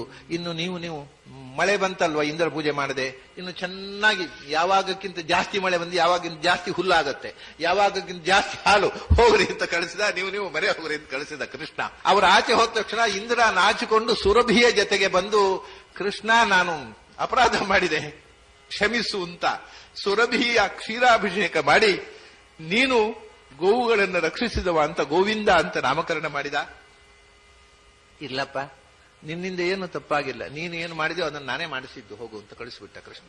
ಹೀಗೆ ಗೋವರ್ಧನೋದ್ಧರಣ ಆದ ಮೇಲೆ 1-2-3 ವಿಚಿತ್ರ ಪ್ರಸಂಗಗಳು ನಡೀತಾವೆ. ಕೃಷ್ಣ ಒಂದು ಸರ್ತಿ ಏಕಾದಶಿ ಉಪವಾಸ ಮಾಡಿ ಬಹಳ ಬೇಗ ಸ್ನಾನಕ್ಕೆ ಅಂತ ನಂದ ಹೋಗಿದ್ದಾಗ ವರುಣನ ದೂತರು ಅವನನ್ನ ವರ್ಣಲೋಕಕ್ಕೆ ಒಯ್ದು ಬಿಡ್ತಾರೆ. ಆ ಕಾಲದಲ್ಲಿ ಸ್ನಾನಕ್ಕೆ ಇಳಿದಾಗ ಸ್ನಾನಕ್ಕೆ ಇಳಿದವ ಇಲ್ಲ, ನಂದಗೋಪ ಇಲ್ಲ. ಕೃಷ್ಣ ವರ್ಣಲೋಕಕ್ಕೆ ಹೋಗಿ ತಂದೆಯನ್ನು ಕರ್ಕೊಂಡು ಬರ್ತಾನೆ. ಎಲ್ಲಿಂದ ಬಂದದ್ದು? ವರ್ಣಲೋಕದಿಂದ. ಹಾಗಾದ್ರೆ ನಮಗೆ ವೈಕುಂಠ ತೋರಿಸು ಅಂತ ಗೋಪಬಾಲಕರು ಕೇಳ್ತಾರೆ. ಕೃಷ್ಣ ಆ ಅಜ್ಞಾನಿಗಳಾದ ಬಾಲಕರಿಗೆ ವೈಕುಂಠದ ಆ ಅದ್ಭುತವಾದಂಥ ಅಪ್ರಾಕೃತ ವೈಭವವನ್ನು ತೋರಿಸ್ತಾನೆ. ಮತ್ತೊಂದು ಸರ್ತಿ ಅವನು ಅಂಬಿಕಾವನದಲ್ಲಿ ಹೋಗ್ತಾ ಇದ್ದಾಗ ಕಾಡಿನಲ್ಲಿದ್ದ ಒಂದು ಹೆಬ್ಬಾವು ನುಂಗಿಬಿಡುತ್ತೆ ನಂದಗೋಪನನ್ನ. ಎಲ್ಲರೂ ಬಂದು ಹೆಬ್ಬಾವು ತಿಂತಾ ಇದೆ ನಿನ್ನ ಅಪ್ಪನನ್ನ ಅಂತ ಕೂಗ್ತಾರೆ. ಇವನು ಕೃಷ್ಣ ಹೋಗಿ ಆ ಹೆಬ್ಬಾವನ್ನ ಭೇದನೆ ಮಾಡ್ತಾನೆ. ಆ ಹೆಬ್ಬಾವು ಒಬ್ಬ ಸುಂದರನಾದಂತಹ ವಿದ್ಯಾಧರನಾಗಿ ರೂಪುಗೊಳ್ಳುತ್ತೆ. ಅವನು ಹೇಳ್ತಾನೆ, ನಾನು ಅಂಗಿರಸರನ್ನ ನೋಡಿ ಅಯ್ಯೋ ಅಸಹ್ಯ ಋಷಿಗಳು, ಅಂಗಾಯಿಲ್ಲ, ವಿಕಾರ ಪ್ರಾಣಿಗಳು ಅಂತ ಹೇಳಿಬಿಟ್ಟೆ, ಅದರಿಂದ ನನಗೆ ಈ ಶಾಪ ಬಂತು. ನಾನು ವಿದ್ಯಾಧರ, ಸುದರ್ಶನ ಅಂತ ವಿದ್ಯಾಧರ, ನಿನ್ನ ಸ್ಪರ್ಶದಿಂದ ನಾನು ಉದ್ಧಾರ ಆಯಿತು ಅಂತ ಅವನು ಹೊರಟು ಹೋದ. ನಂದ ಸುರಕ್ಷಿತವಾಗಿದ್ದ. ಹೀಗೆ ಇದ್ದಾಗ ಗೋಪಿಕಾಸ್ತ್ರೀಯರ ಜೊತೆಗೆ ಕೃಷ್ಣ ರಾಸಕ್ರೀಡೆ ಆಡ್ತಾ 7 ವರ್ಷದ ಹುಡುಗ ಅವನು ವೇಣುಗಾನ ಮಾಡೋದು. ಇವರು ಮನೆಯಲ್ಲಿ ಹಾಲಿಟ್ಟದನ್ನ ಅಲ್ಲೇ ಬಿಟ್ಟು, ಮಗು ಅರ್ಧ ಮಲಗಿದ್ದನ್ನ ಅಲ್ಲೇ ಬಿಟ್ಟು ಎದ್ದುಕೊಂಡು ಕೃಷ್ಣನ ಜೊತೆಗೆ ಕಾಡಿನಲ್ಲಿ ವೇಣುಗಾನಕ್ಕೋಸ್ಕರ ಮರುಳಾಗಿ ಕೃಷ್ಣನ ಜೊತೆಗೆ ರಾಸಕ್ರೀಡೆ ಮಾಡ್ತಾ ಇದ್ದಾಗ ಕೃಷ್ಣ ಹೇಳ್ತಾನೆ, ಇದು ಸರಿಯಲ್ಲ. ನೀವು ಮನೆಯಲ್ಲಿ ಮಗುವನ್ನು ಬಿಟ್ಟು, ನಿಮ್ಮ ಗಂಡಂದಿರನ್ನು ಬಿಟ್ಟು ನೀವು ಇಲ್ಲಿ ರಾತ್ರಿ ಹೊತ್ತು ಈ ಚಂದ್ರೋದಯ ಕಾಲದಲ್ಲಿ ನಾನು ಏನೋ ನನ್ನ ಸಂತೋಷಕ್ಕೆ ಅಂತ ವೇಣುಗಾನ ಮಾಡಿದ್ರೆ ನೀವೆಲ್ಲ ಬಂದು ಸೇರುವುದು ಸರಿಯಲ್ಲ, ನಿಮ್ಮ ಮನೆಗೆ ಹೋಗ್ರಿ ಅಂತ ಹೇಳ್ತಾನೆ ಕೃಷ್ಣ. ಎಲ್ಲವನ್ನು ತರೆದು ನಿನ್ನ ಭಕ್ತಿ ಬೇಕು ಅಂತ ಬಂದವರಿಗೆ ಹೀಗೆ ನಿರಾಕರಣೆ ಮಾಡಿ ಕೈ ಬಿಡಬೇಡ ಕೃಷ್ಣ ಅಂತ ಪ್ರಾರ್ಥಿಸ್ತಾರೆ. ಅಷ್ಟು ನಿಜವಾಗಿ ಭಕ್ತಿಯಿಂದ ಬಂದಿರೋ ಹಾಗಾದ್ರೆ ನಾಟ್ಯವಾಡೋಣ ಅಂತ ಅವರ ಜೊತೆಗೆ ಆನಂದವಾಗಿ ನಡೆದಾಡ್ತಾರೆ ಕೃಷ್ಣ. ಕೆಲವರು ಆಕ್ಷೇಪ ಮಾಡೋದುಂಟು. ಏನು, ನಿಮ್ಮ ಕೃಷ್ಣ ಗೋಪಿಕಾಸ್ತ್ರೀಯರನ್ನೆಲ್ಲ ರಾತ್ರಿ ಕರ್ಕೊಂಡು ಹೋಗಿ ಕುಣಿಯೋದು ಅಂದ್ರೆ ಏನು, ಯಾರ್ಯಾರ ಮನೆಯಲ್ಲಿ ಇರ್ತಕ್ಕ ಹೆಣ್ಮಕ್ಕಳನ್ನು ಅಂತ. ನಾನು ಅಂಥವರಿಗೆ ಮನೆ ಕಡೆ ಹಾಗೆ ಹೇಳಿದೆ, ನೋಡಿ, ಅವರ ಗಂಡಂದಿರೇ ಆಕ್ಷೇಪ ಮಾಡಲಿಲ್ಲ, ನಿಮಗೆ ಯಾಕೆ ಹೊಟ್ಟೆಗಿಚ್ಚು? 7 ವರ್ಷದ ಮಗುವಿನ ಜೊತೆಗೆ ತಮ್ಮ ಹೆಣ್ಮಕ್ಳು ಹೋಗಿ ಕುಣಿದಾಗ ಒಬ್ಬ ಗಂಡ ಆಕ್ಷೇಪ ಮಾಡಲಿಲ್ಲ, ಸಂತೋಷ ಪಟ್ಟಿದ್ದಾರೆ. ನಿಮಗೆ ಯಾಕೆ ಹೊಟ್ಟೆಗಿಚ್ಚು, ಸುಮ್ಮನೆ ಈ ರೀತಿ ಹೇಳೋದುಂಟು. ಕೃಷ್ಣನ ಜೊತೆಗೆ ಹೋದ ಅಂತ ಒಂದು ನೋಡಿ, ಯಾವತ್ತ ಹೆಣ್ಣು 7 ವರ್ಷದ ಒಂದು ಮುದ್ದು ಮಗು ಇದ್ರೆ ಎತ್ತುಕೊಂಡು ಮುದ್ದಾಡ್ತಾಳೆ, ಅದಕ್ಕೆ ಅಪಾರ್ಥ ಕಟ್ತಾರೆ ಯಾರಾದ್ರೂ? ಕೃಷ್ಣನ ವಿಷಯ ಬೇರೆ, ಅವನು ಸರ್ವಶಕ್ತ. ಆದ್ರೆ ಲೋಕದೃಷ್ಟಿಯಿಂದ ನೋಡಿದ್ರೆ 7 ವರ್ಷದ ಮಗುವನ್ನ ಯಾರಾದ್ರೂ ಎಷ್ಟು ಚೆನ್ನಾಗಿದೆ ಮಗು ಅಂತ ಎತ್ತಿಕೊಂಡ್ರೆ, ಅಯ್ಯೋ 7 ವರ್ಷದ ಮಗು ನೋಡಿ ಎತ್ತಿಕೊಂಡು ಅಂತ ಆಕ್ಷೇಪ ಮಾಡ್ತಾರೆ ಯಾರಾದ್ರೂ? ಹೀಗೆ ಎಲ್ಲ ಹೆಣ್ಮಕ್ಕಳು ಅವನ ಸೌಂದರ್ಯ, ಮಗುವಿನ ಮುಗ್ಧತೆಗೆ ಮರುಳಾಗಿ ಅವನ ಜೊತೆಗೆ ಕುಣಿದಾಡಿದರು. ಅವರಿಗೆ ಆವಾಗ ಏನಾಯ್ತು ಅಂದ್ರೆ, ಕೃಷ್ಣ ಎಲ್ಲರ ಜೊತೆಗೂ ಓಡಾಡುವ.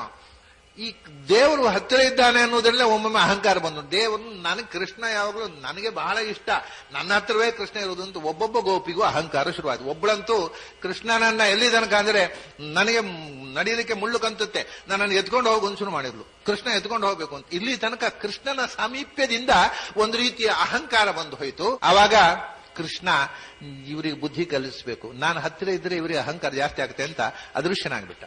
ಅದೃಶ್ಯ ಆದ್ರೂ ಕಾಡಿನ ಮಧ್ಯದಲ್ಲ ನೋಡ್ತಾರೆ, ಕೃಷ್ಣನೊಟ್ಟಿಗೆ ಓಡಾಡ್ತಾ ಇದ್ರು, ಕೃಷ್ಣ ಇಲ್ಲ ಅಂತಾದಾಗ ಗೋಪಿ ಗೀತೆ, ಕೃಷ್ಣನನ್ನ ಕೂಗಿ ಕರೆದರು, ಬಾ ಕೃಷ್ಣ, ನೀನಿಲ್ಲದೆ ನಮಗೆ ಅಸ್ತಿತ್ವ ಇಲ್ಲ, ಒಂದು ಕ್ಷಣವನ್ನು ನೀನಿಲ್ಲದೆ ಕಳೆಯಲಾರೆವು, ತ್ರಿಟಿರ್ಯುಗಾಯತೆ ಅಂತ ಸ್ತೋತ್ರ ಮಾಡಿದ್ರು. ಜಯತಿ ತೇಧಿಕಂ ಜನ್ಮನಾ ವ್ರಜಃ ಶ್ರಯತ ಇಂದಿರಾ ಸಾಧು ತತ್ರ ಹಿ ದಯಿತ ದೃಶ್ಯತಾಂ ತ್ವಾದ್ರಿದೃಕ್ಷ್ಯತಾಂ ತ್ವಯಿ ಗತಾಸವ ಸ್ತ್ವಾ ವಿಚಿನ್ವತಿ. ನಮ್ಮ ಇಡೀ ಬದುಕು ನಿನ್ನನ್ನು ಆಶ್ರಯಿಸಿಕೊಂಡಿದೆ, ನಿನಗೋಸ್ಕರ ಕಾತರರಾಗಿದ್ದೇವೆ, ನೀನಿಲ್ಲದೆ ನಾವು ಬದುಕಲಾರೆವು, ನಿನ್ನನ್ನು ಕಾಣಬೇಕು ಅಂತ ಕಾತರರಾಗಿ ಕೂತಿದ್ದೇವೆ, ಕೃಷ್ಣ ದರ್ಶನ ಕೊಡು ಅಂತ ಪ್ರಾರ್ಥಿಸಿದರು. ಹೀಗೆ ಪ್ರಾರ್ಥನೆ ಮಾಡಿ ತುಂಬಾ, ನಿಮ್ಗೆಲ್ಲರಿಗೂ ಗೊತ್ತಿದೆ, ದೊಡ್ಡ ಗೋಪಿಗೀತೆ ಅದು, ತುಂಬಾ ಸುಂದರವಾಗಿ ಹಾಡಿದರು. ಮತ್ತೆ ಅಹಂಕಾರ ಭಕ್ತಿಯಾಗಿ ಮಾರ್ಪಟ್ಟಿತು. ತಾಸಾಂ ಆವಿರ್ಭೂಚೌರಿ ಸ್ಮಯಮಾನ ಮುಖಾಂಬುಜ. ಯಾಕೆ ನೀವು ಇಷ್ಟೆಲ್ಲ ಕೂಗಾಡ್ತಾ ಇದ್ದೀರಿ, ನಾ ಇಲ್ಲೇ ಇದ್ದೇನಲ್ಲ ಅಂತ ನಿಂತು ಬಿಟ್ಟತ್ತೆ ಎದುರು ಬಂದು ನಗತಾ, ಸಾಕ್ಷಾತ್ ಮನ್ಮಥ ಹೀಗೆ ಎದುರು ಕಾಣಿಸಿಕೊಂಡ. ಹೀಗೆ ಗೋಪಿಕಾಸ್ತ್ರೀಯರ ಜೊತೆಗೆ ವಿಹಾರ ಮಾಡ್ತಾ ಇದ್ದ. ಅದರ ನಂತರ ಅವನ ಸಂಜೆ ಹೊತ್ತು ಗೋವುಗಳನ್ನ ಮೇಯಿಸಿಕೊಂಡು ಬಂದಾಗ ಆ ಕೃಷ್ಣನ ಮುದ್ದು ರೂಪವನ್ನ ಮನೆಯಲ್ಲಿ ನಿಂತು ಎಷ್ಟೊತ್ತಿ ಕೃಷ್ಣ ಬರ್ತಾನೆ, ಎಷ್ಟೊತ್ತಿ ಕೃಷ್ಣನ ಮುಗ್ಧ ಮುಖವನ್ನು ಕಂಡೆವು ಅಂತ ಅವನನ್ನೇ ನೆನೆದುಕೊಂಡು ಗಾನ ಮಾಡ್ತಾ ಇದ್ರಂತೆ. ವೃಂದತೋ ವ್ರಜ ವೃಷಾ ಮೃಗ ಗಾವೋ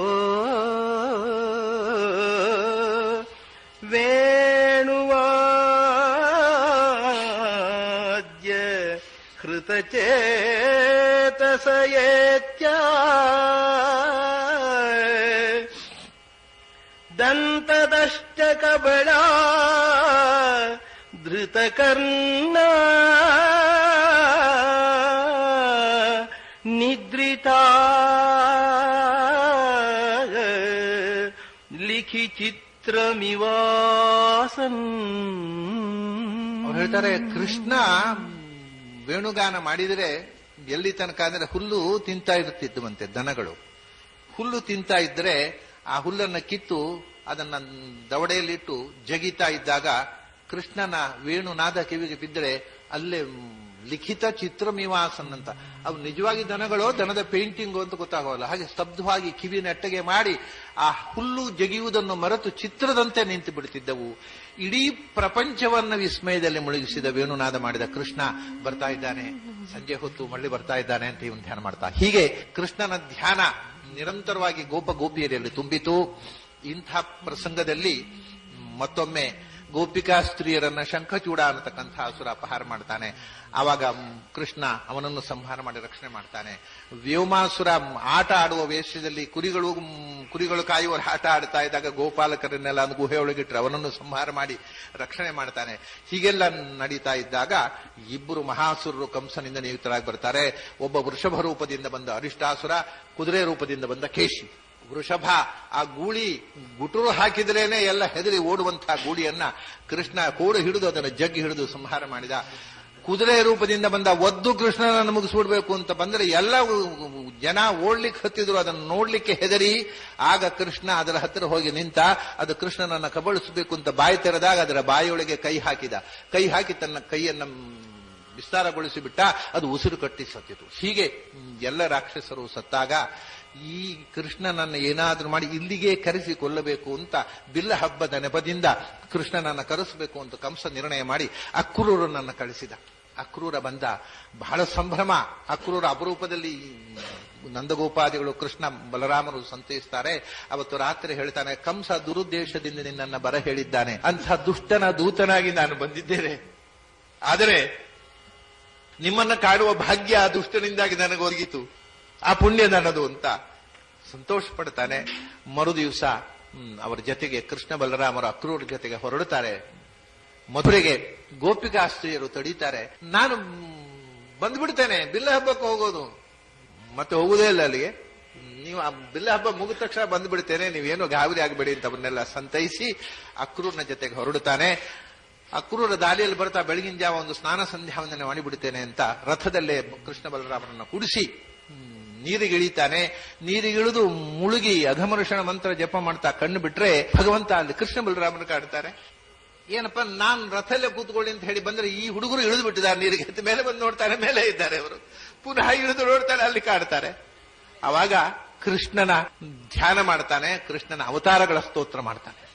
ನಮೋ ಬುಧಾಯ ಶುದ್ಧಾಯ ದೈತ್ಯದಾನವ ಮೋಹಿನೇ ಮ್ಲೇಂಛಪ್ರಾಯ ಕ್ಷತ್ರಹಂತ್ರೇ ನಮಸ್ತೆ ಕಲ್ಕಿರೂಪಿಣೇ. ಭಗವಂತನ ಎಲ್ಲ ಅವತಾರಗಳನ್ನು ಸ್ತೋತ್ರ ಮಾಡ್ತಾನೆ. ಒಂದು ವಿಶೇಷ ಏನು ಅಂತಂದ್ರೆ, ಕೃಷ್ಣಾವತಾರದ ಅನಂತರ ಆಗತಕ್ಕಂಥ ನಮೋ ಬುದ್ಧಾಯ ಶುದ್ಧಾಯ, ಮುಂದೆ ಬುದ್ಧರೂಪ ಕಲ್ಕಿರೂಪದಿಂದ ಅವತರಿಸಲಿರುವಂತಹ ನಿನಗೆ ನಮಸ್ಕಾರ ಅಂತ. ಭಗವಂತನ ಬುದ್ಧಾವತಾರ ಭಗವಂತನ ಅವತಾರ ಅಲ್ಲ ಅಂತ ಕೆಲವರು ಹೇಳ್ತಾರೆ. ಅದಕ್ಕೆ ಅಕ್ರೂರನ ವಿರೋಧ ಇದೆ. ಅವನು ಕಂಡಿದ್ದಾನೆ ಬುದ್ಧ ರೂಪದಲ್ಲಿ ಭಗವಂತನನ್ನ. ಬುದ್ಧ ರೂಪದಲ್ಲಿ ಅವತರಿಸಲಿರುವ ನಿನಗೆ ನಮಸ್ಕಾರ, ಕಲ್ಕಿ ರೂಪದಲ್ಲಿ ಅವತರಿಸಲಿರುವ ನಿನಗೆ ನಮಸ್ಕಾರ ಅಂತ ಭಗವಂತನ ಹಿಂದಿನ ಅವತಾರಗಳನ್ನು ಮುಂದೆ ಆಗುವ ಅವತಾರಗಳನ್ನು ನೆನಪಿಸಿಕೊಂಡು ಆನಂದ ತನ್ಮಯನಾಗಿ ಅವನನ್ನ ಸ್ತೋತ್ರ ಮಾಡಿ ತನ್ನ ಅನುಷ್ಠಾನ ಮುಗಿಸಿ ರಥದಲ್ಲಿ ಬಂದು ಕರ್ಕೊಂಡು ಬರ್ತಾನೆ. ಕರ್ಕೊಂಡು ಬಂದ್ರೆ ಇಲ್ಲಿ ಇವನು ಹೇಳ್ತಾನೆ, ಕೃಷ್ಣ ನಾವಂಚೂರು ಊರ್ ನೋಡ್ಕೊಂಡು ಬರ್ತೇವೆ, ನೀವು ಹೋಗಿ ಒಂದು ಕಳಿಸ್ಬಿಡ್ತಾನೆ ಅಕ್ರೂರ್ನನ್ನ. ಊರ್ ನೋಡ್ಲಿಕ್ಕೆ ಅಂತ ಬಂದವನು ಕೃಷ್ಣ ಊರಿನಲ್ಲಿ ಒಬ್ಬೊಬ್ಬರನ್ನೇ ಊರ್ ನೋಡ್ಕೊಂಡು ಹೋಗ ಒಬ್ಬ ಕಂಸನ ಬಟ್ಟೆಗಳನ್ನ ಶುದ್ಧಗೊಳಿಸಿ ಕಂಸನಿಗೆ ಕೊಡಬೇಕು ಅಂತ ಹಿಡ್ಕೊಂಡು ಹೋಗ್ತಾ ಇರತಕ್ಕಂಥ ಮಡಿವಾಳ ರಜಕ, ಅವನ ಹತ್ರ ಬೇಕು ಅಂತ ಕೃಷ್ಣ, ಚೆನ್ನಾಗಿದೆ ಬಟ್ಟೆ, ಒಳ್ಳೆ ಜರಿ ಬಟ್ಟೆ, ನನಗೊಂದು ಕೊಡ್ತೀಯಾ ಅಂತ ಕೇಳಿದ. ಏನು ರಾಜೋಚಿತವಾದ ಬಟ್ಟೆ ನಿನಗೋ ಅಂತ ಅವನು ನಡಿಯಲ್ಲಿ ಅಂತ ಬೈದು ಬಿಡ್ತಾನೆ. ಕೃಷ್ಣ ಅವನನ್ನ ಅಲ್ಲೇ ಸಂಹಾರ ಮಾಡಿ ಆ ಬಟ್ಟೆಯನ್ನೆಲ್ಲ ತನ್ನ ಸ್ವಾಧೀನ ತಗೊಳ್ತಾನೆ. ಅದನ್ನ ಅಲ್ಲೇ ಪಕ್ಕದ ದರ್ಜಿ ಅಂಗಡಿ ಹೋಗಿ ತನಗೆ ಬೇಕಾದಾಗ ಹೊಲಿಸ್ಕೋತಾನೆ. ಅದನ್ನ ಅವನು ದರ್ಜಿ ಬಹಳ ಸಂತೋಷ ಹೊಲಿದು ಕೊಡ್ತಾನೆ. ಆ ದರ್ಜಿ ಉದ್ಧಾರ ಆದ, ಈ ರಜಕ ನಾಶ ಆದ. ಅಲ್ಲಿಂದ ಮುಂದೆ ಹೋದರೆ ಒಬ್ಬ ಮಾಲೆಗಳನ್ನ, ಹೂವಿನ ಅಂಗಡಿ, ಅವನು ಅರಮನೆಗೆ ಕೊಡ್ಲಿಕ್ಕೆ ಅಂತ ಬಗೆ ಬಗೆಯ ಹೂವುಗಳನ್ನ ಮಾಡಿಟ್ಟಿದ್ದಾನೆ. ಕೃಷ್ಣ ಹೋಗ್ತಾನೆ, ನನಗೆ ಹಾಕೊಳ್ಳಿ ಕೊಡ್ತೀಯ ಆ ಮಾಲೆ ಅಂತ ಮಗು ಕೇಳ್ತಾನೆ. ಸಂತೋಷವಾಗಿ ಕೊಟ್ಟು ಬಿಡ್ತಾರೆ. ಅವನು ಉದ್ಧಾರ ಆದ. ಅಲ್ಲಿಂದ ಮುಂದೆ ಹೋಗುವಾಗ ಕುಬ್ಜೆ, ಗೂನು ಬೆನ್ನಿನ ಹೆಣ್ಮಗಳು ತ್ರಿವಕ್ರೆ, ಅವಳು ಗಂಧ ತೆಗೆದು ಕಂಸನಿಗೆ ಹಿಡ್ಕೊಂಡು ಹೋಗ್ತಾ ಇದ್ದಾಳೆ. ತಾಯಿ ನಾನೊಂಚೂರು ಗಂಧ ಹಚ್ಚಿಕೊಳ್ಳ ಅಂದ ಮಗುವಿನಾಗ ಹೋಗಿ. ಅಯ್ಯೋ ನಿನ್ನ ಕೊಡದೆ ಇನ್ಯಾರಿಗಪ್ಪ ಅಂತ ಕೊಟ್ಟುಬಿಟ್ಲು. ಮೈಗೆಲ್ಲ ಗಂಧ ಹಚ್ಚಿಕೊಂಡ, ಆ ಹೂ ಮಾಲೆ ಹಾಕೊಂಡ, ಆ ಅರಮನೆಯ ಆ ಬಲು ಸುಂದರವಾಗಿರ್ತಕ್ಕಂಥ ರಾಜೋಚಿತ ವೇಷಗಳನ್ನೆಲ್ಲ ಹೊಲಿಸಿ, ತನಗೆ ಬೇಕಾದ ಹೊಲಿಸಿ ಅದನ್ನು ಉಟ್ಟುಕೊಂಡು ಎಲ್ಲಾ ಜನರು ಕಣ್ಕೊಂಡ್ಬಿಟ್ಟು ಯಾರು ಈ ಚಂದದ ಹುಡುಗ ಅಂತ ಆ ಮಧುರೆಯನ್ನೆಲ್ಲ ಸುತ್ತಾಡಿದ. ಅಲ್ಲಿಂದ ಬಿಲ್ಲ ಹಬ್ಬಕ್ಕೆ ಅಂತ ಬಂದದ್ದು. ಆ ಬಿಲ್ಲನ್ನು ಪೂಜೆಗೆ ಅಂತ ಇಟ್ಟಿದ್ದಾರೆ. ಅದು ಶಿವದತ್ತವಾದ ಬಿಲ್ಲು, ಅದು ಸೋಲಿಲ್ಲದ ಬಿಲ್ಲು. ಅದನ್ನು ನೋಡ್ಲಿಕ್ಕೆ ಹೋಗ್ಬೋದ? ಹೋಗ್ಬೋದು. ಹೋದ ಬಿಲ್ಲನ್ನು ಎತ್ತಿದ, ಅಲ್ಲೇ ಮುರಿದು ಹೋಯ್ತದು. ಇವನು ಬಿಲ್ಲು ಹಬ್ಬಕ್ಕೆ ಅಂತ ತಂದ ಬಿಲ್ಲು ಮುರಿದು ಹೋಯಿತು. ಬಿಲ್ಲು ಮುರಿದ ಕ್ಷಣದಿಂದ ಇವನ ಹೃದಯದಲ್ಲಿ ಸಾವಿನ ಕಂಪನ ಪ್ರಾರಂಭ ಆಯಿತು. ರಾತ್ರಿ ಇಡೀ ನಿದ್ದೆಗಟ್ಟು ಕಳೆದಿದ್ದಾನೆ ಕಂಸ. ಮಾರನೇ ದಿವಸ ಬೆಳಿಗ್ಗೆ ರಂಗಪ್ರವೇಶ. ಇವನನ್ನ ಕೋಲಯಾಪೀಡ ಆನೆಯಿಂದ ತುಳಿಸಿ ಕೊಲ್ಲಿಸಿಬಿಡಬೇಕು, ರಂಗದ ಅರಮನೆಯ ಒಳಗೆ ಬರಲಿಕ್ಕೆ ಬಿಡಬಾರದು ಅಂತ ಕೋಲಯಾಪೀಡ ನಿಲ್ಲಿಸಿದ್ದಾನೆ. ಕೃಷ್ಣ ಬಲರಾಮರು ಹೋದರು. ಆನೆಯನ್ನ ಚೂಬಿಟ್ಟ ಕೋಲಯಾಪೀಡವನ್ನು ಮಾವುತ. ಕೃಷ್ಣ ಅದನ್ನ ತಡೆದು ಅದರ ದಾಡೆಯನ್ನ ಕಿತ್ತು ಅದರಿಂದಲೇ ಅದನ್ನು ಆನೆಯನ್ನು ಮಾವುತನನ್ನು ಕೊಂದು ರಂಗ ಪ್ರವೇಶ ಮಾಡಿದ. ರಂಗದಲ್ಲಿ ಪ್ರವೇಶ ಮಾಡಿದ್ರೆ ಅಲ್ಲಿ ನೋಡಿದ ಜನರಿಗೆ ಕೃಷ್ಣ ಹೇಗೆ ಕಂಡ? ಮಲ್ಲಾನಾಮಶನಿಃ ನೃಣಾಂ ನರವರಃ ಸ್ತ್ರೀಣಾಂ ಸ್ಮರಃ ಮೂರ್ತಿಮಾನ್ ಗೋಪಾನಾಂ ಸ್ವಜನೋ ಅಸತಾಗಾಂ ಕ್ಷಿತಿಭುಜಾಂ ಶಾಸ್ತಾಗ ಸ್ವಪಿತ್ರೋಃ ಶಿಶುಃ ಮೃತ್ಯುಃ ಭೋಜಪತೇಃ ವಿಧಾತೃವಿಹಿತಃ ತತ್ವಂ ಪರಂ ಯೋಗಿನಾಂ ವೃಷ್ಣೀನಾಂ ಚ ಗತಿಃ ಸದೈವ ಶುಶುಭೇ ರಂಗೇ ಅಚ್ಯುತಃ ಸಾಗ್ರಜಃ. ಕೃಷ್ಣ ಬಲರಾಮರು ಬರ್ತಾ ಇದ್ದಾರೆ. ಅಲ್ಲಿ ಕೂತವರಿಗೆ ಒಬ್ಬೊಬ್ಬರಿಗೆ ಒಂದೊಂದು ಥರ ಕಾಣ್ತಾ ಇದೆ. ಅಲ್ಲಿ ಇವನನ್ನು ಮುಗಿಸ್ಬಿಡ್ಬೇಕು ಅಂತ ಚಾಣೂರ, ಮುಷ್ಟಿಕ, ಕೂಟ, ಕೋಸಲ, ಛಲ ಮಲ್ಲರನ್ನು ನಿಲ್ಲಿಸಿದ್ದಾನೆ. ಎಲ್ಲರೂ ಆನೆಯನ್ನು ತಪ್ಪಿಸಿ ಒಳಗೆ ಬಂದರೆ ಅವರಿಗೆ ಬರಸಿಡಿಲಿನಂತೆ ಕಾಣ್ತಾ ಇದ್ದಾನೆ, ವಜ್ರಾಯುಧದಂತೆ ಕಾಣ್ತಾ ಇದ್ದಾನೆ. ದುಷ್ಟರಿಗೆ ಇವನು ಧೂಮಕೇತುವಿನಂತೆ ಕಾಣ್ತಾ ಇದ್ದಾನೆ. ಸಜ್ಜನರಿಗೆ ಉದ್ಧಾರದ ಶಕ್ತಿಯಾಗಿ ಕಾಣ್ತಾ ಇದ್ದಾನೆ. ಈ ಯಾದವರಿಗೆ ತಮ್ಮ ಹತ್ತಿರದ ಬಂಧುವಾಗಿ ಕಾಣ್ತಾ ಇದ್ದಾನೆ. ಕಂಸನಿಗೆ ತನ್ನ ಮೃತ್ಯುವಾಗಿ ಕಾಣ್ತಾ ಇದ್ದಾನೆ. ಜ್ಞಾನಿಗಳಿಗೆ ಪರಬ್ರಹ್ಮನಾಗಿ ಕಾಣಿಸ್ತಾ ಇದ್ದಾನೆ. ವಸುದೇವ ದೇವಕಿಯರಿಗೆ ಪುಟ್ಟ ಮಗುವಾಗಿ ಕಾಣಿಸ್ತಾ ಇದ್ದಾನೆ. ಒಬ್ಬೊಬ್ಬರು ಒಂದೊಂದು ರೀತಿಯಿಂದ ಕಂಡರು, ಯಾರೂ ಪೂರ್ತಿ ಕಂಡವರಿಲ್ಲ. ಹಾಗೆ ಕೃಷ್ಣ ಪ್ರವೇಶ ಮಾಡಿದ. ಅಷ್ಟೊತ್ತಿಗೆ ಇವನು ಮಲ್ಲರನ್ನ ಚೂಬಿಟ್ಟ. ಚಾಣೂರ ಅವನು ದಕ್ಷಿಣ ಭಾರತದವ, ಆಂಧ್ರ ದೇಶದಿಂದ ಹೋದವ. ಚಾಣೂರ ಅಂಧ್ರ ನಿಶೂದನ. ಆಂಧ್ರ ದೇಶ ತೆಲುಗು ನಾಡಿನಿಂದ ಅಲ್ಲಿಗೆ ಉದ್ಯೋಗ ಅರಸಿಕೊಂಡು ಹೋಗಿ ಕಂಸನ ಅರಮನೆಯಲ್ಲಿ ಕೆಲಸಕ್ಕೆ ನಿಂತವ. ಸರಿ, ಇಲ್ಲಿ ಅರಸೊತ್ತಿಗೆ ಇರಲಿಲ್ಲ. ಇಲ್ಲಿ ಅವರಿಗೆ ಅಷ್ಟು ಸಂಬಳ ಕೊಟ್ಟು ಸಾಕುವವರು ಯಾರು ಇರಲಿಲ್ಲ ದಕ್ಷಿಣ ಭಾರತ. ಅದಕ್ಕೆ ಅಲ್ಲಿ ಹೋಗಿದ್ದ. ಸರಿ, ಚಾಣೂರನನ್ನ ಕೃಷ್ಣ ಮಲ್ಲ ಯುದ್ಧಕ್ಕೆ ಚಾಣೂರ ಕರೆದ. ಕೃಷ್ಣ ತಗೊಂಡ. ಮುಷ್ಟಿಕನ ಜೊತೆಗೆ ಬಲರಾಮ. ಅವನು ಚಾಣೂರನನ್ನು ಕೃಷ್ಣ ಮುಗಿಸಿದ, ಮುಷ್ಟಿಕನನ್ನು ಬಲರಾಮ ಮುಗಿಸಿದ. ಅಷ್ಟೊತ್ತಿಗೆ ಕೂಟ ಅನ್ನೋ ಮತ್ತೊಬ್ಬ ಬಂದ ಬಲರಾಮನ ಜೊತೆಗೆ. ಛಲ, ಕೋಸಲ ಕೃಷ್ಣನ ಜೊತೆ ಬಂದರು. ಅವರು ಎಲ್ಲ ಮಲ್ಲರನ್ನು ಮುಗಿಸಿ ನೇರ ಕಂಸ ಕೂತ ಮಂಚದ ಕಡೆಗೆ ನಡೆದ. ಇವನು ದೊಡ್ಡ ಅಕ್ಷೋಹಿಣಿ ಸೇನೆ, ಸಮಸ್ತ ಪರಿವಾರ, ಅರಮನೆಯ ಭದ್ರತೆ, ಪೊಲೀಸು ಸೈನಿಕರ ಕಾವಲಿನ ಜೊತೆಗೆ ತಾನು ಸುರಕ್ಷಿತ ಅಂತ ಕೂತಿದ್ದಾನೆ. ಈ ಪುಟ್ಟ ಮಗು ಕಂಸ ಕೂತ ಮಂಚದ ಮೇಲೆ ಸಿಂಹಾಸನಕ್ಕೆ ನಡ್ಕೊಂಡು ಹೋದರೆ ಎಲ್ಲರೂ ಕಣ್ಕಂಡು ಬಿಟ್ಟು ನಿಂತರು. ಯಾರೂ ರಕ್ಷಣೆ ಮಾಡಲಿಲ್ಲ ಕಂಸನನ್ನ. ಕೃಷ್ಣ ಬಲರಾಮರು ಮೇಲೆ ಹತ್ತಿದರು. ಕಂಸನನ್ನ ಜುಟ್ಟು ಹಿಡಿದು ಎಳೆದು ಕೆಳಕೆಳೆದು ಹಾಕಿ ಸಂಹಾರ ಮಾಡಿದ ಕೃಷ್ಣ. ಕಂಸನ 8 ಮಂದಿ ತಮ್ಮಂದಿರನ್ನ ಮತ್ತು ಕಂಸ ಸೇನೆಯನ್ನ ಬಲರಾಮ ಸದೆ ಬಡಿದ. ಕಂಸ ವಧೆಯಾಯಿತು. ಕಂಸ ತನ್ನ ಅಪ್ಪನನ್ನ ಸಿಂಹಾಸನದಿಂದ ಪತಿತಗೊಳಿಸಿ ತಾನು ಅಧಿಕಾರದಲ್ಲಿ ಕೂತಿದ್ದ. ಕೃಷ್ಣ ಕಂಸನನ್ನು ಕೊಂದು ಅವನ ಅಪ್ಪ ಉಗ್ರಸೇನ ನೀನೇ ರಾಜ ಅಂತ ಕುಳಿಸಿ ತಾನು ಕೈ ತೊಳ್ಕೊಂಡು ಹೋದ. ತಂದೆ ತಾಯಂದಿರನ್ನ ಮತ್ತೆ ಸೆಮನೆಯಲ್ಲಿ ಇಟ್ಟಿದ್ದ ಕಂಸ. ಈ ಬೆಳವಣಿಗೆಯಾದಾಗ ಮೊದಲು ಬಿಟ್ಟವನು ಹೋಗಿ ತಂದೆ ತಾಯಂದಿರನ್ನ ಬಿಡಿಸಿ ನಮಸ್ಕಾರ ಮಾಡ್ತಾನೆ ವಸುದೇವ ದೇವಕಿಯರಿಗೆ. ತಂದೆ ತಾಯಿಯ ಸೇವೆ ಮಾಡುವ ಭಾಗ್ಯ ಇಲ್ಲದ ಈ ನಿರ್ಭಾಗ್ಯ ಮಗನಿಗೆ ಆಶೀರ್ವಾದ ಮಾಡಿ ಅಂತ ಕೇಳ್ತಾನೆ. ತಂದೆ ತಾಯಿ ಕಣ್ಣೀರು ಸುರಿಸಿ ಮಗನನ್ನು ಅಪ್ಪಿಕೊಳ್ತಾರೆ. ನಂದಗೋಪಾದಿಗಳನ್ನ ಕೃಷ್ಣ ಕಳಿಸಿಬಿಡ್ತಾನೆ. ನೀವು ಹೋಗ್ರಿ, ನಾ ಇಲ್ಲೇ ಅಪ್ಪನ ಜೊತೆಗೆ ಇರ್ತೇನೆ. ಇವರ ಸೇವೆ ಮಾಡಿಲ್ಲ ಎಷ್ಟು ದಿವಸ, ಈ ತಂದೆ ತಾಯಿಗಳ ಜೊತೆಗೆ ಇರ್ತೇನೆ. ವಸುದೇವ ದೇವಕಿಯರ ನೇತೃತ್ವದಲ್ಲಿ ಕೃಷ್ಣ ಅಲ್ಲಿ ನಿಂತು ಉಪನಯನಾದಿ ಸಂಸ್ಕಾರಗಳು ನಡೆಯಿತು. ಅಲ್ಲಿಂದ ಮುಂದೆ ಗುರುಕುಲಕ್ಕೆ ಸಾಂದೀಪನ್ಯಾಚಾರ್ಯರ ಹತ್ರ ಗುರುಕುಲದಲ್ಲಿ ಅಧ್ಯಯನಕ್ಕೆ ಅಂತ ಕೃಷ್ಣ ತೆರಳಿದ ಅನ್ನುವಲ್ಲಿಗೆ ಇವತ್ತಿನ ದಶಮಸ್ಕಂಧ ಚಿಂತನವನ್ನು ಮುಗಿಸೋಣ. ಮತ್ತೆ ಮುಂದಿನ ಭಾಗ ನಾಳೆ. ಓಂ ಸ್ವಸ್ತಿ.